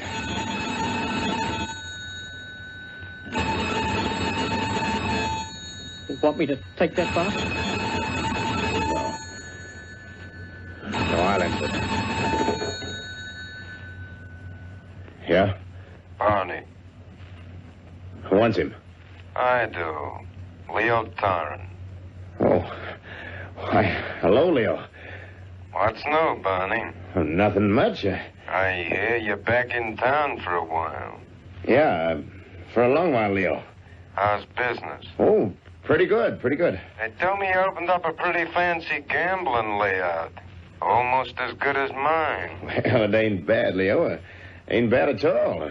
You must have a draw. My take went off 50 grand tonight. That's a lot of dough, Barney. You know, I'm glad you called, Leo. I got a proposition to make to you. I'm making the proposition, Barney, not you. I'm coming up in 15 minutes for a friendly talk. Leo. Leo.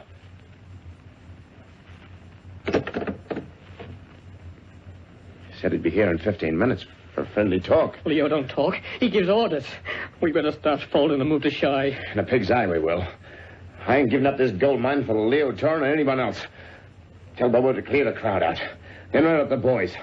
I want all 6 of them in here with me. Where's that bottle? Here, boss. Well, what are you looking at me like that for? Get started. If Tauren wants trouble, we'll give it to him. In spades. Now, look, boys. Don't show no rods unless you have to. I don't know how many guys he's bringing. But maybe if he sees us, we mean business, well, he'll make a deal. Jigger. Yeah, you boss. stand over there by the window. The wind hank near the door. Best you stay in them chairs. Want to be sure you're in position to draw. That's Bobo out front, Barney. Leo should just come in. Only one ring. That means he'd come alone. Alone? Why, the guy must be nuts. We'll see he don't get a chance to make the same mistake twice. Come in.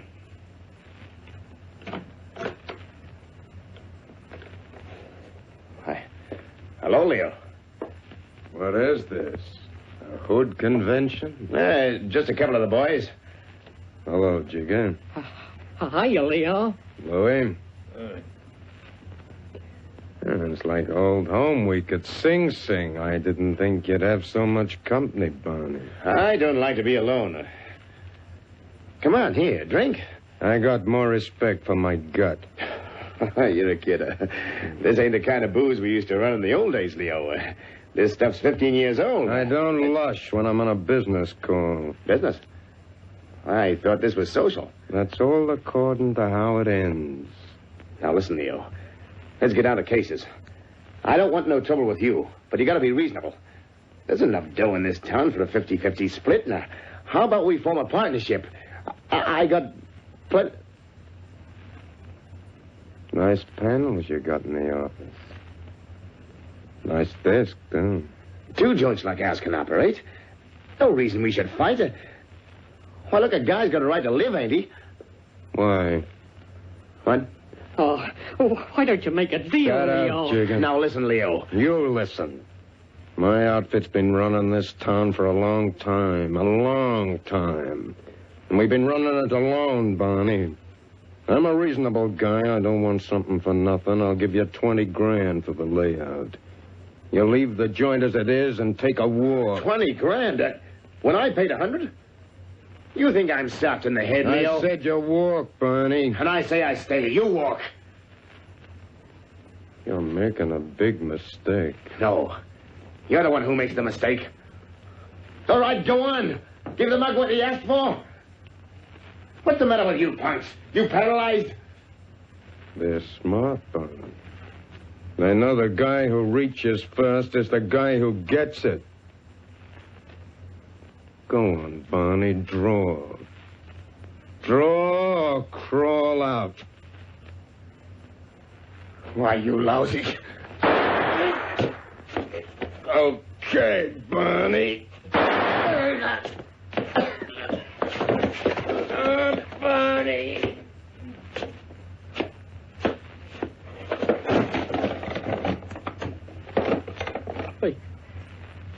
They croaked each other. Come on. Let's get out of here.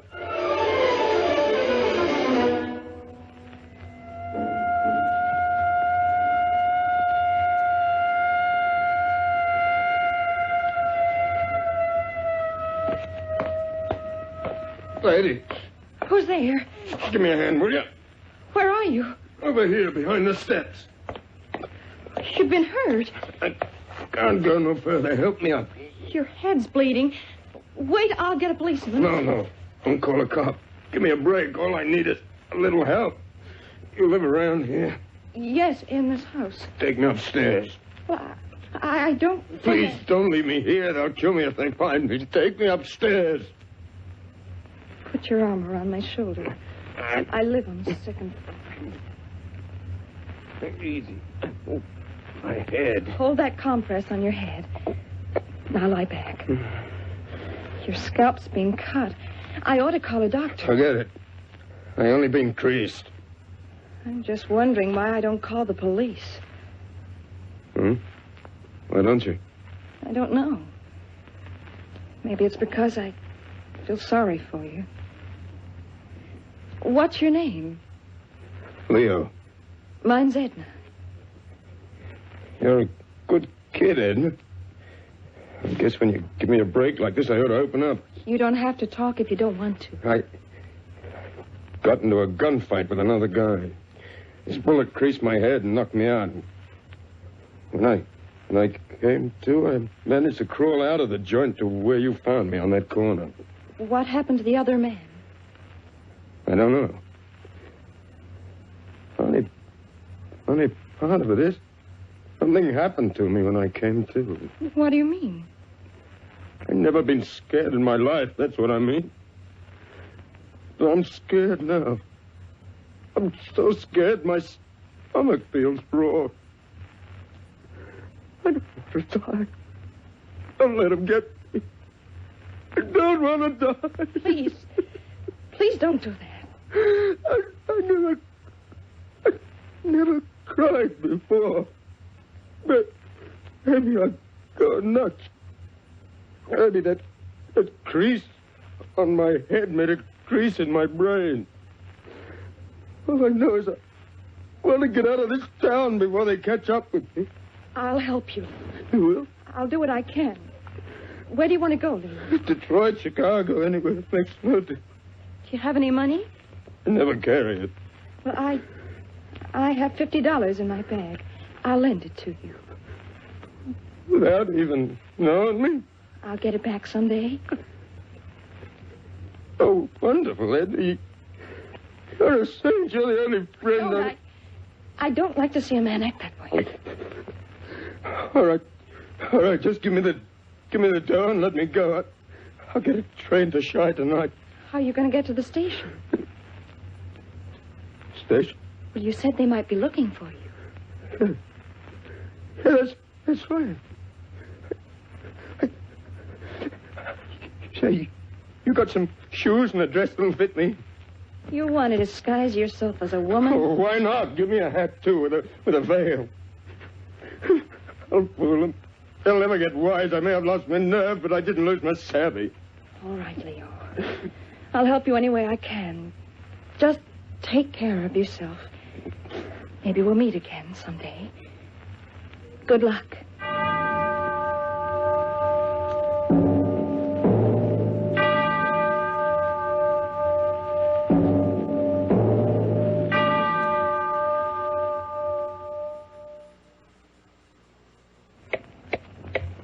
The passage of time never fails to create a change. In some of us, a subtle one, in others, profound. And in one particular case, it changed a ruthless killer into a sniveling coward. Here's your change, sir. Next, please. Check. Remember me? Leo. I was just passing by the cafeteria when I saw you sitting behind the cash register. How long has it been, Edna? Oh, over 3 years, I guess. When'd you come to Chicago? Just a few months ago. How about it, miss? I'm in a hurry. I can't talk to you now, Leo. How about meeting me after work? I'll hire a car or something. We'll go for a drive. All right. I'm through at 5. Right, I'll see you then. Oh, Hey, now, what's the big idea? You knocked that change right out of my hand. I'm sorry, mister. I ought to punch you right in the nose. Look, go on. Get down there and pick up them nickels. Sure. I'll pick them up right away.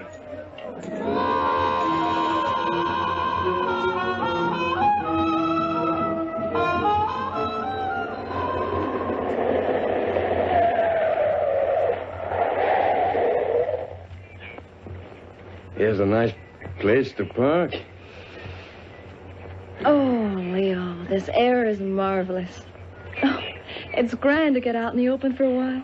Tell me about yourself, Edna. What have you been doing? Oh, going from job to job as usual. I never seem to stay put. What about you? Oh, I'm in business. Really? What kind of business? Don't worry, it's legitimate. I own a dairy store. I got a job 3 years ago, and I came to Chi, and I saved my dough, and 6 months ago, I bought out a guy in Cicero, just outside town. I'm doing all right. I'm glad to hear it, Leo. Say, that reminds me. Here's that $50 you loaned me, plus an extra 50 for that dress and shoes I took. Oh, you don't have to pay me for that. Go on, take it. I owe it to you. Well, I'll admit it comes in handy. Thanks a lot. Okay. You really have changed, haven't you? Yeah, and not the way you figure. How do you mean? I just don't want no trouble with anybody. I want people to let me alone. You saw what happened in the restaurant when I knocked that guy's change out of his hand. You were avoiding a scene, that's all. Yeah, 3 years ago Yeah, but that was 3 years ago. This is now. Anyway, I'm glad you came to Chicago, Edna. So am I. Maybe we'll get to know each other, even better than before.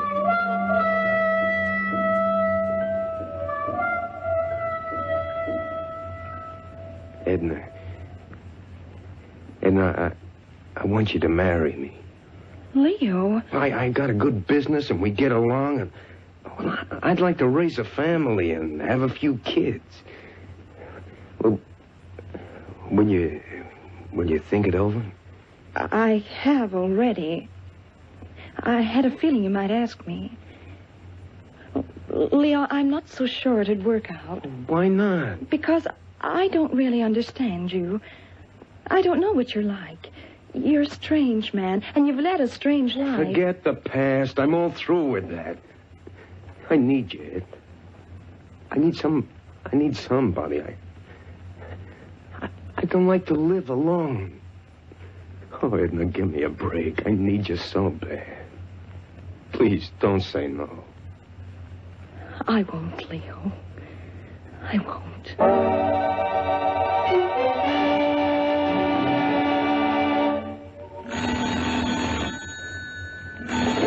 Leo's Dairy. Leo speaking. This is Edna, darling. Did you see the doc? Uh-huh. What'd he say? You're practically a father, darling.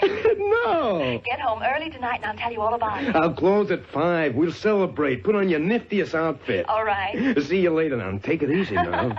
I will. So long. How'd you like that? Papa. Hey, mister, maybe you can tell me how to get over to North Randolph and... North Randolph from where? Ain't you Leo Tauren? Me? You look like... You got the wrong guy. My name is Craig. Hey, stop kidding me. You got a little softer looking, maybe, but you're Leo. Remember me? I'm Jigger. Listen, leave me alone. I'm not Leo. I'm somebody else. I don't want no trouble. Had enough trouble all my life. Just leave me alone. Maybe I was wrong at that. Maybe you ain't Leo Tauren. My name is Craig. You want some directions, mister?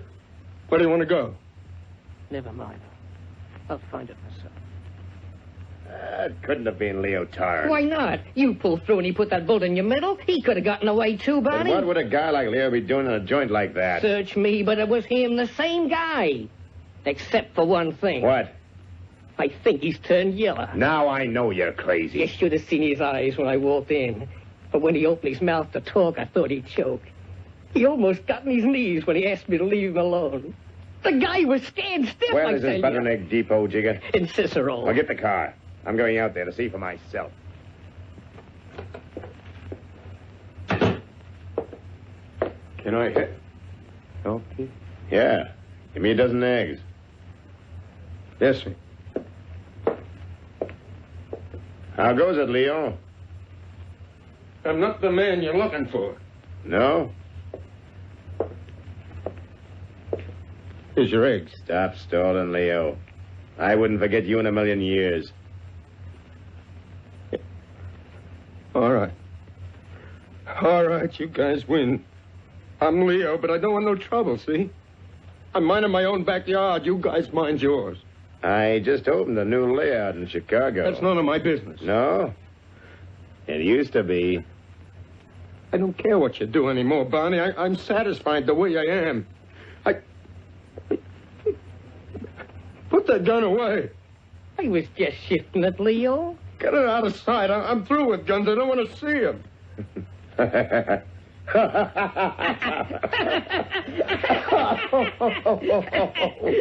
You get this guy. Yeah. I know, it's funny. All right. All right, you got your last laugh. Now leave me alone. I got a wife, and we're gonna have a kid. Oh, you hear that, Jigger? Tough boy John's gonna be a papa. The kid ain't got no more guts than his old man. He ain't my type. Give me a break, fellas, please. Leo wants a break. Come now, on, ain't Barney. that sweet? Come on, Barney. This guy's beginning to make me feel sick. So long, Papa. We'll be back again. When we want a couple of laughs.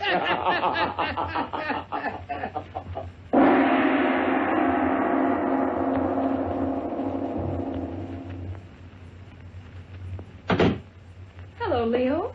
I didn't even hear you come in. Forgot it. Now get out of my way. What are you doing? Why are you packing that suitcase? I gotta leave. Leave? Where are you going? They caught up with me. They'll kill me, Edna. Barney will put the finger on me. I gotta get out. Leo, you've got to face them. You've got to get the police. I tell you, it's no use. Suppose the cops look up my record. So this is how it's going to end. It ain't ending. We'll go somewhere else. And what about the business? Every nickel we have is tied up in that store. I ain't worrying about the money now. I'm worrying about me. And what about me? I married you so I could live a decent life and raise a decent family. I'm not going, Leo. You fool. If they find you here and they don't find me, they'll kill you. I'm not afraid of them, Leo. And I'm not a criminal. I'm not going to run like a frightened rabbit from town to town. I want to be free. And I want my child to be free. All right, suit yourself. Let them fill you full of slugs. I'm moving out. Oh, don't go, Leo. Don't leave me now. Let go of my arm, Edna. I'm scared. Leo. Let go of my arm!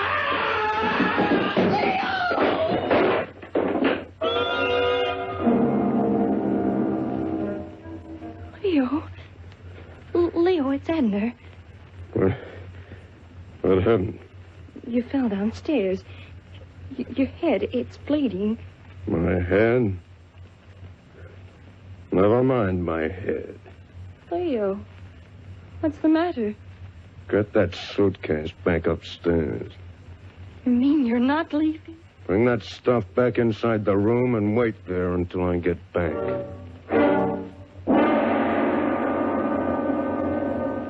Everything straight, Jigger? Yeah, Barney. Now remember, we gotta plug Leo and his wife, too.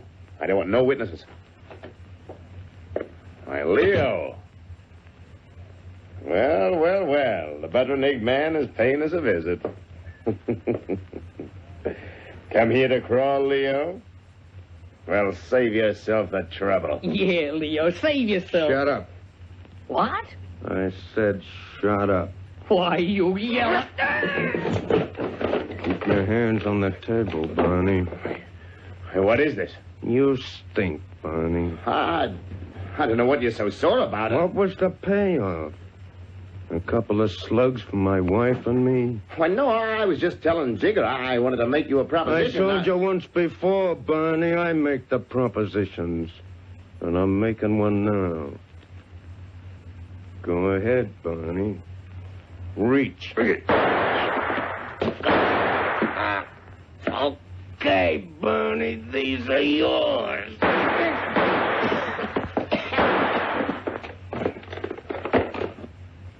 Good. How'd you like that, Barney?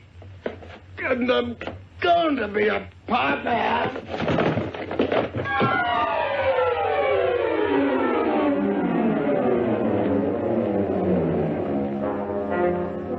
Over here, Jigger.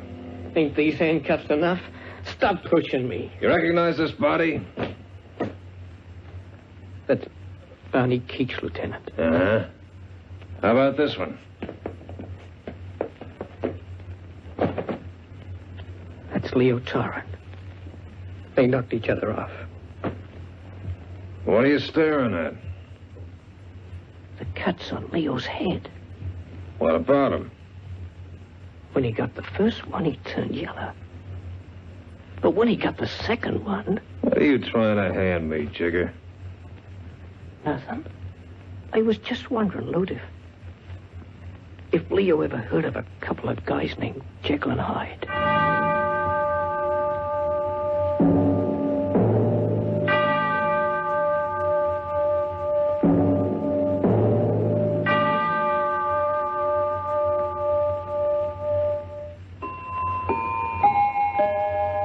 There is a court of law in which time is the judge who examines all offenders, justice is the jury, and when sentence is passed, it is executed by death. The Clock will be heard again next week, same time. This program was written by Lawrence Klee, narrated by Hart Maguire. Heard on this program were Owen Weingott as Leo, Wynne Nelson as Edna, together with Grant Taylor as Barney and Rodney Jacobs as Jigger. The Clock, directed by John Saul, is a Grace Gibson radio production.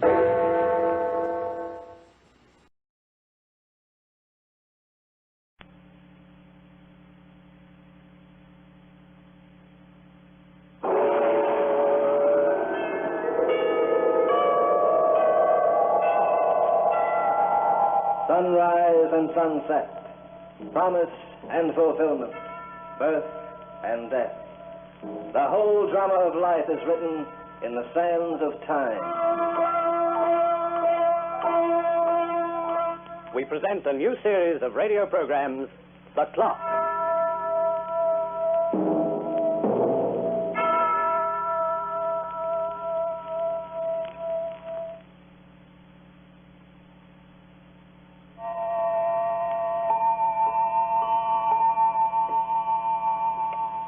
Time is a good bookkeeper. He keeps his dates in order. And every event is duly attested to and recorded on his voluminous pages. The importance of these events is a matter of personal opinion, however. An astronomer might point with pride, for example, to an entry on page 8,745,319. It is written there that a ninth planet named Pluto, which is nearly 4 billion miles from the sun, was discovered at Lowell Observatory, Flagstaff, Arizona, in January 1930. Its size is approximately 3,600 miles in diameter. On the opposite page, some 17 years later, another discovery is recorded. This, too, was a planet, but one which our astronomers would have no interest in. He was a planet in his own particular roughhouse way. His name was Hagen. His size, 5 foot 11 inches. His weight, 165. And his temperament, murderous. You like the fights? Then you must have heard of Lefty Hagen. That's me. Fought as a middleweight in the light heavy. You might have caught me at the garden when I put Tiger Terrace to sleep in the fifth, the right to the heart and the left to the button. Or maybe you see me at St. Nick's when I won a decision over Larry Keener with a technical KO after busting his jaw. Sure. Now you remember. Hagen, the sports writer's choice. The guy with a powerhouse left. What's that? Am I retired? Well, kinda. It's a long story, chum, and it started in Panama maybe 3-4 years ago. I wasn't a fighter then. I mean, I wasn't a pro. But I like to use my hands, see? I always did. If I'd go without a fight for more than a week, then maybe I'd have to pick me one. Yeah, and I picked me a good one in that Panama bar. Give me a drink. What kind, mister? Any kind you got. Weston's Rye, the best in the house. You new in town, mister? Maybe. Yeah, I ain't seen you around. What are you, a barkeep or a watchdog? Who asked if you see me around? All right, friend, take it easy. No offense. Good stuff, ain't it? It stinks. That's what? That ain't liquor, it's bar scrapings. I say it stinks. Okay, mister, you can do your lushing somewhere else.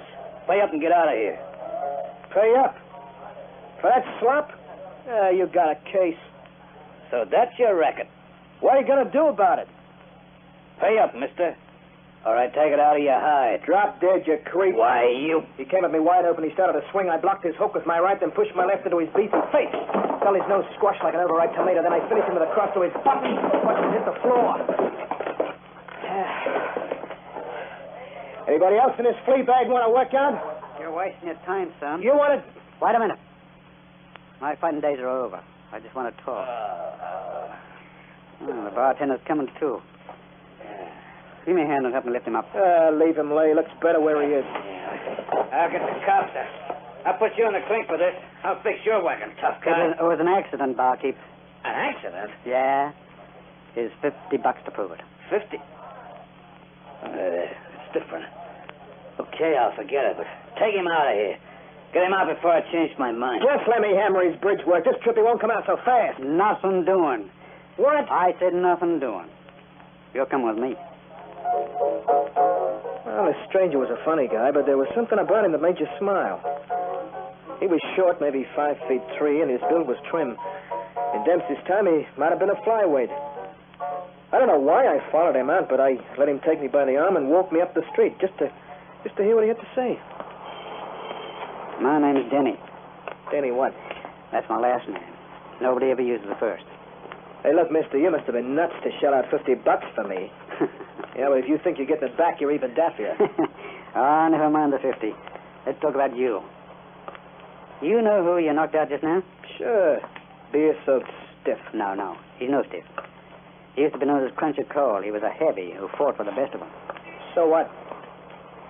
You could have left the dynamite, son, as soon as you learn how to use it. What do you mean? I get by with it, don't I? Ah, no. Not with a guy who remembers how to block and counter. 6 months to a year, maybe. Oh, might put you in shape. In shape for what? I don't know. The crown may be. That all depends on you. Hey, so what are you trying to promote?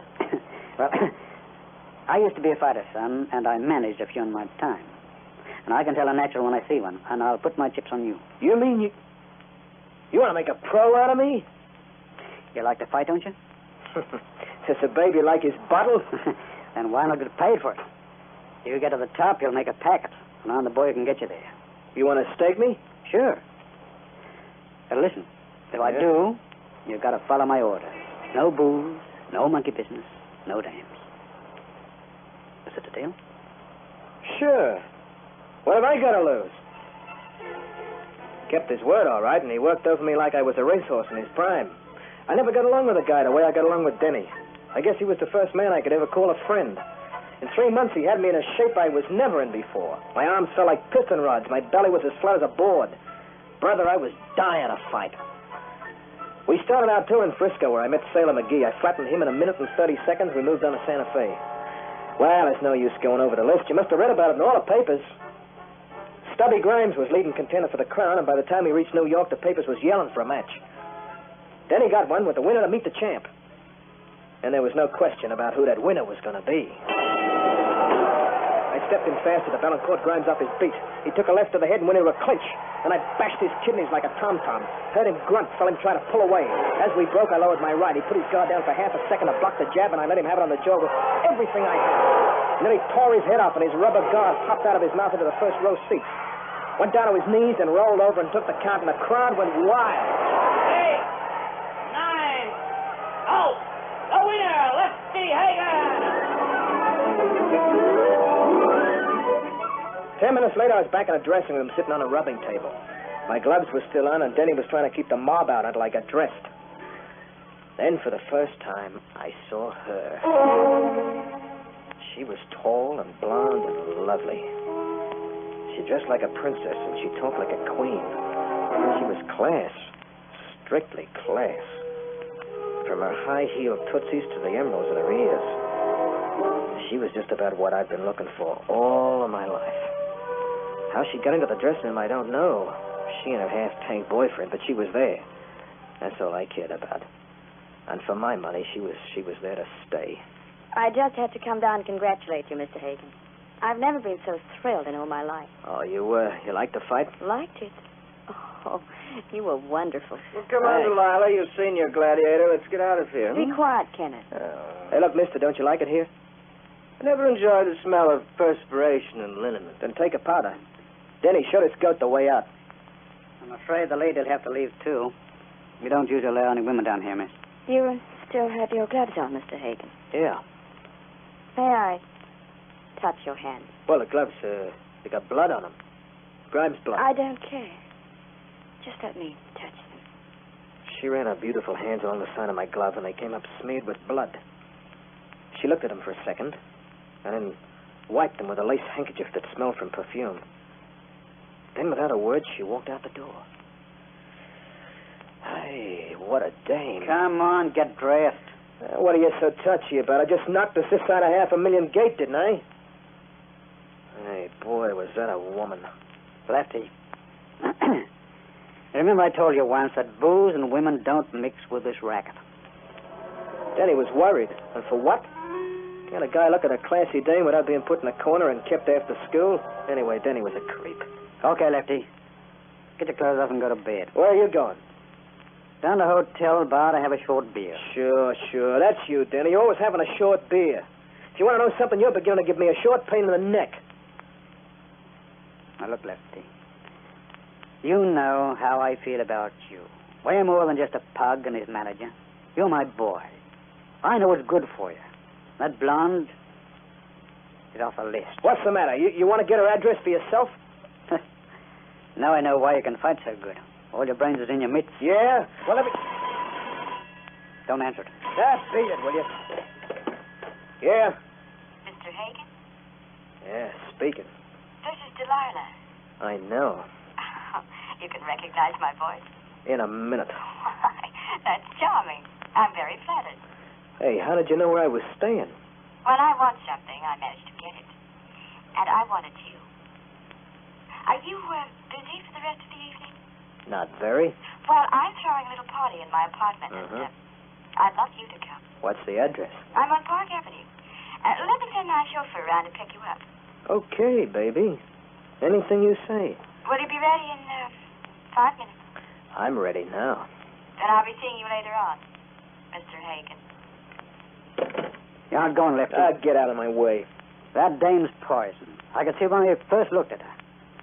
Now, listen, I'd rather have you chumming up with a leopard. She's poison, Denny. It's the kind of poison that keeps me happy. Now, look, you go down and have your beer, Grandpa.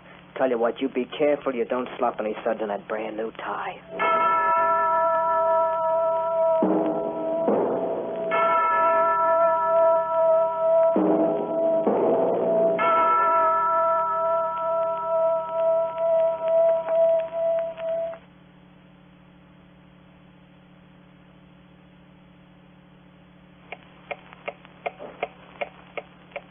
A fighter reckons his career from the point of view of time. There are only a limited number of years he can depend on, and he's usually through at the ripe old age of 35. In the space of a count of 10 seconds, he can win or lose a title. And in practically no time at all, the wrong woman can wreck his life.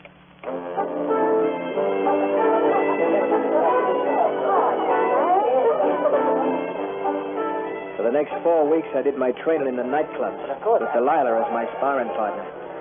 I used champagne for everything but goggling. If I got back home before 5 a.m., I figured the evening was a dud. Delilah was just what I guessed she was. Pure class. She was used to the best in food, the best in clothes, and the best in men. And she was getting the best of all three. Fill my glass again, darling. Anything your little heart desires. But kiss me first. You haven't kissed me in 15 minutes. I must be getting forgetful. Or I'm drinking too much champagne. Come here. Oh, but you're so strong and so wild. Oh, you just take my breath away. You know, you should have been born in another era. You should have walked around in a lion skin with a club on your shoulder. Yeah, that's me. I would have been champ then, too. Champ of the caveman. That's Lefty Hagen.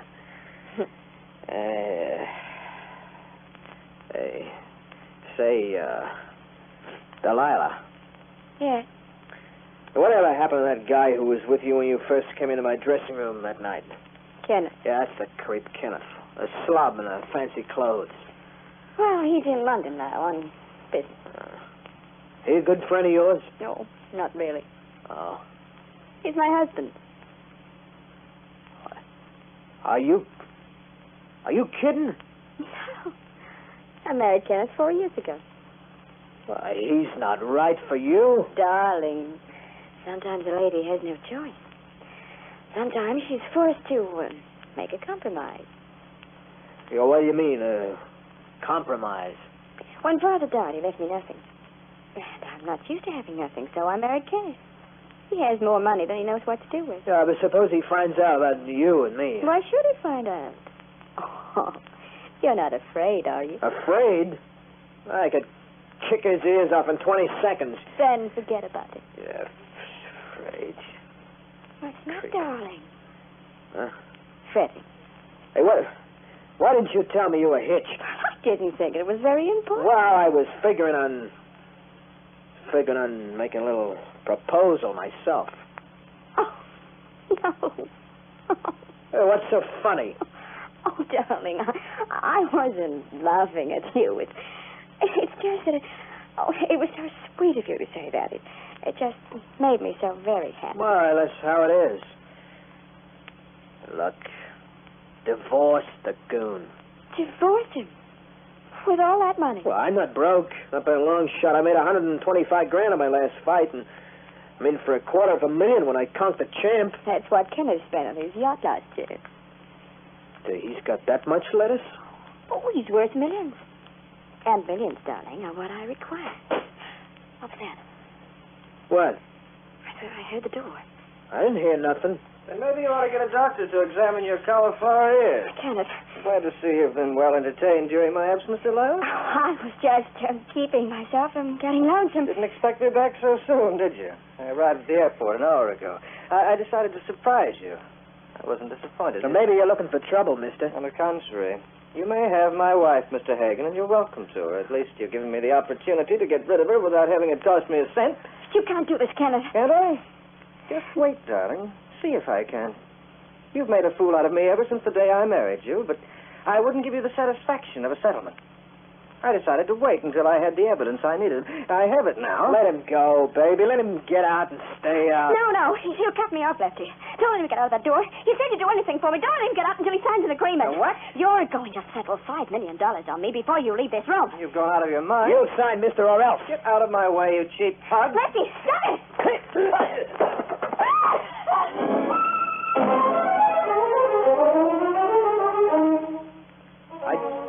I didn't hit him hard. I swear I didn't. I just set him off balance, and Delilah did the rest. You see, she'd stuck her foot out and tripped him, and as he went down, he turned over the coffee table and broke a vase.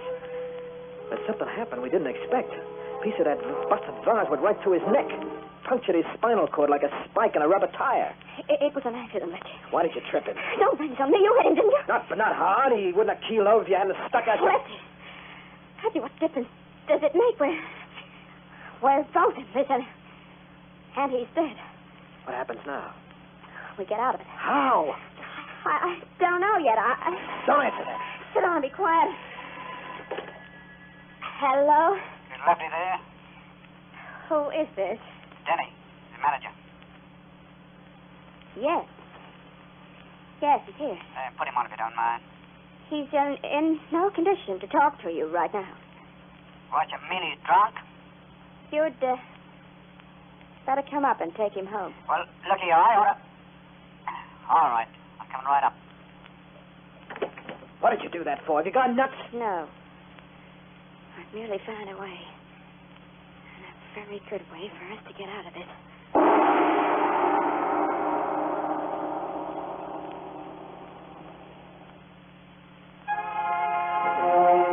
She had a way, all right. Like the rat I was, I backed her up. She made me leave the apartment and set Denny up for a perfect frame. The cops found him there with a body, and she told him he was the guy who croaked her husband. She said Denny was nuts about her, and she put on a crying act that was out of this world. But it was me who gave Denny the final punch. When I swore, he left me at the hotel for her apartment 3 hours before the guy was killed. He hasn't got a chance. No. You fixed that up. What are you so unhappy about? I saved our necks, didn't I? He was the only guy I ever knew who liked me. He was my manager and my friend. I'll be your manager from now on, Lefty. I've got my money. And you have me.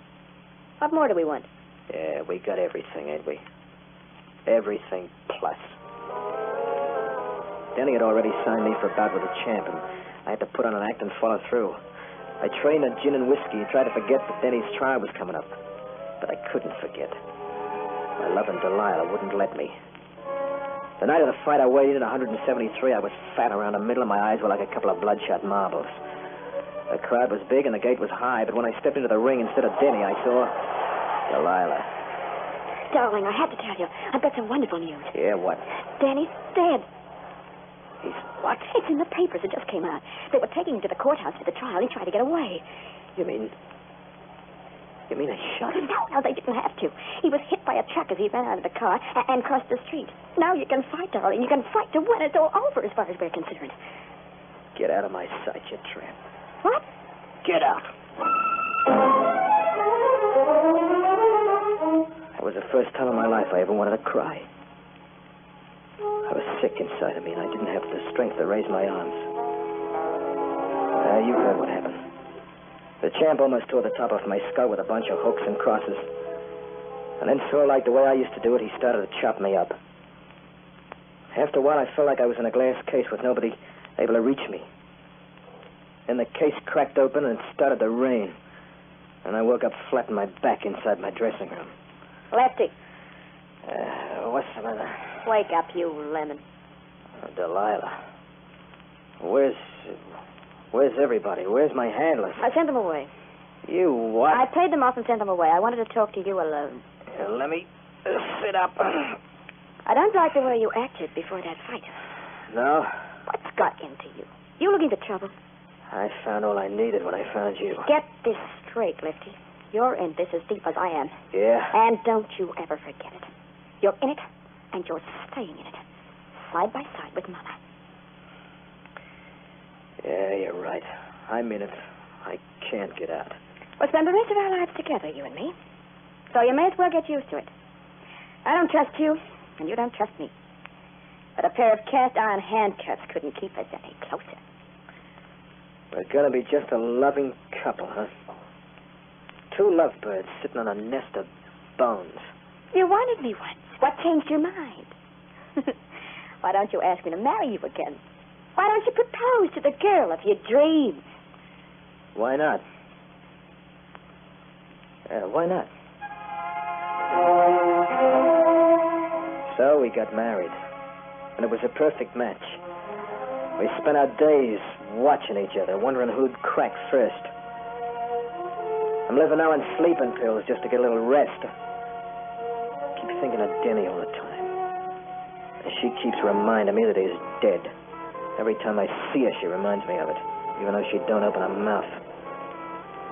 Justice? This is justice. What I'm going through now is worse than the chair. She's got our lousy money, and I got her, and the two of us would be better off inside a grave. That's why you don't see Lefty Hagen around no more. That's why he's retired. It wasn't only my conscience that made me turn us into the cops. It was something else. Something that blonde wildcat could never understand. Yeah, but she was right about one thing. We were in this together to the finish. She'll be parked right on top of her loving husband's lap when they turn the juice on as I'm sitting in the electric chair.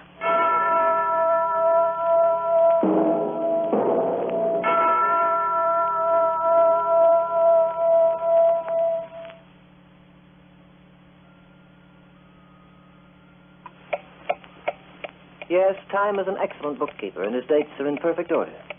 There's an entry on the debit side, for instance, that records an event which takes place tonight in the Sing Sing Death House at 9:30 p.m. A double execution. 9:30.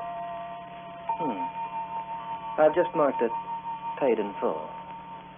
The Clock will be heard next week, same time. Written by Lawrence Klee, narrated by Hart McGuire. You heard Ken Wayne as Lefty, Margot Lee as Delilah, together with Ozzie Wenban and Gordon Glenwright. The Clock, directed by John Saul, is a Grace Gibson radio production.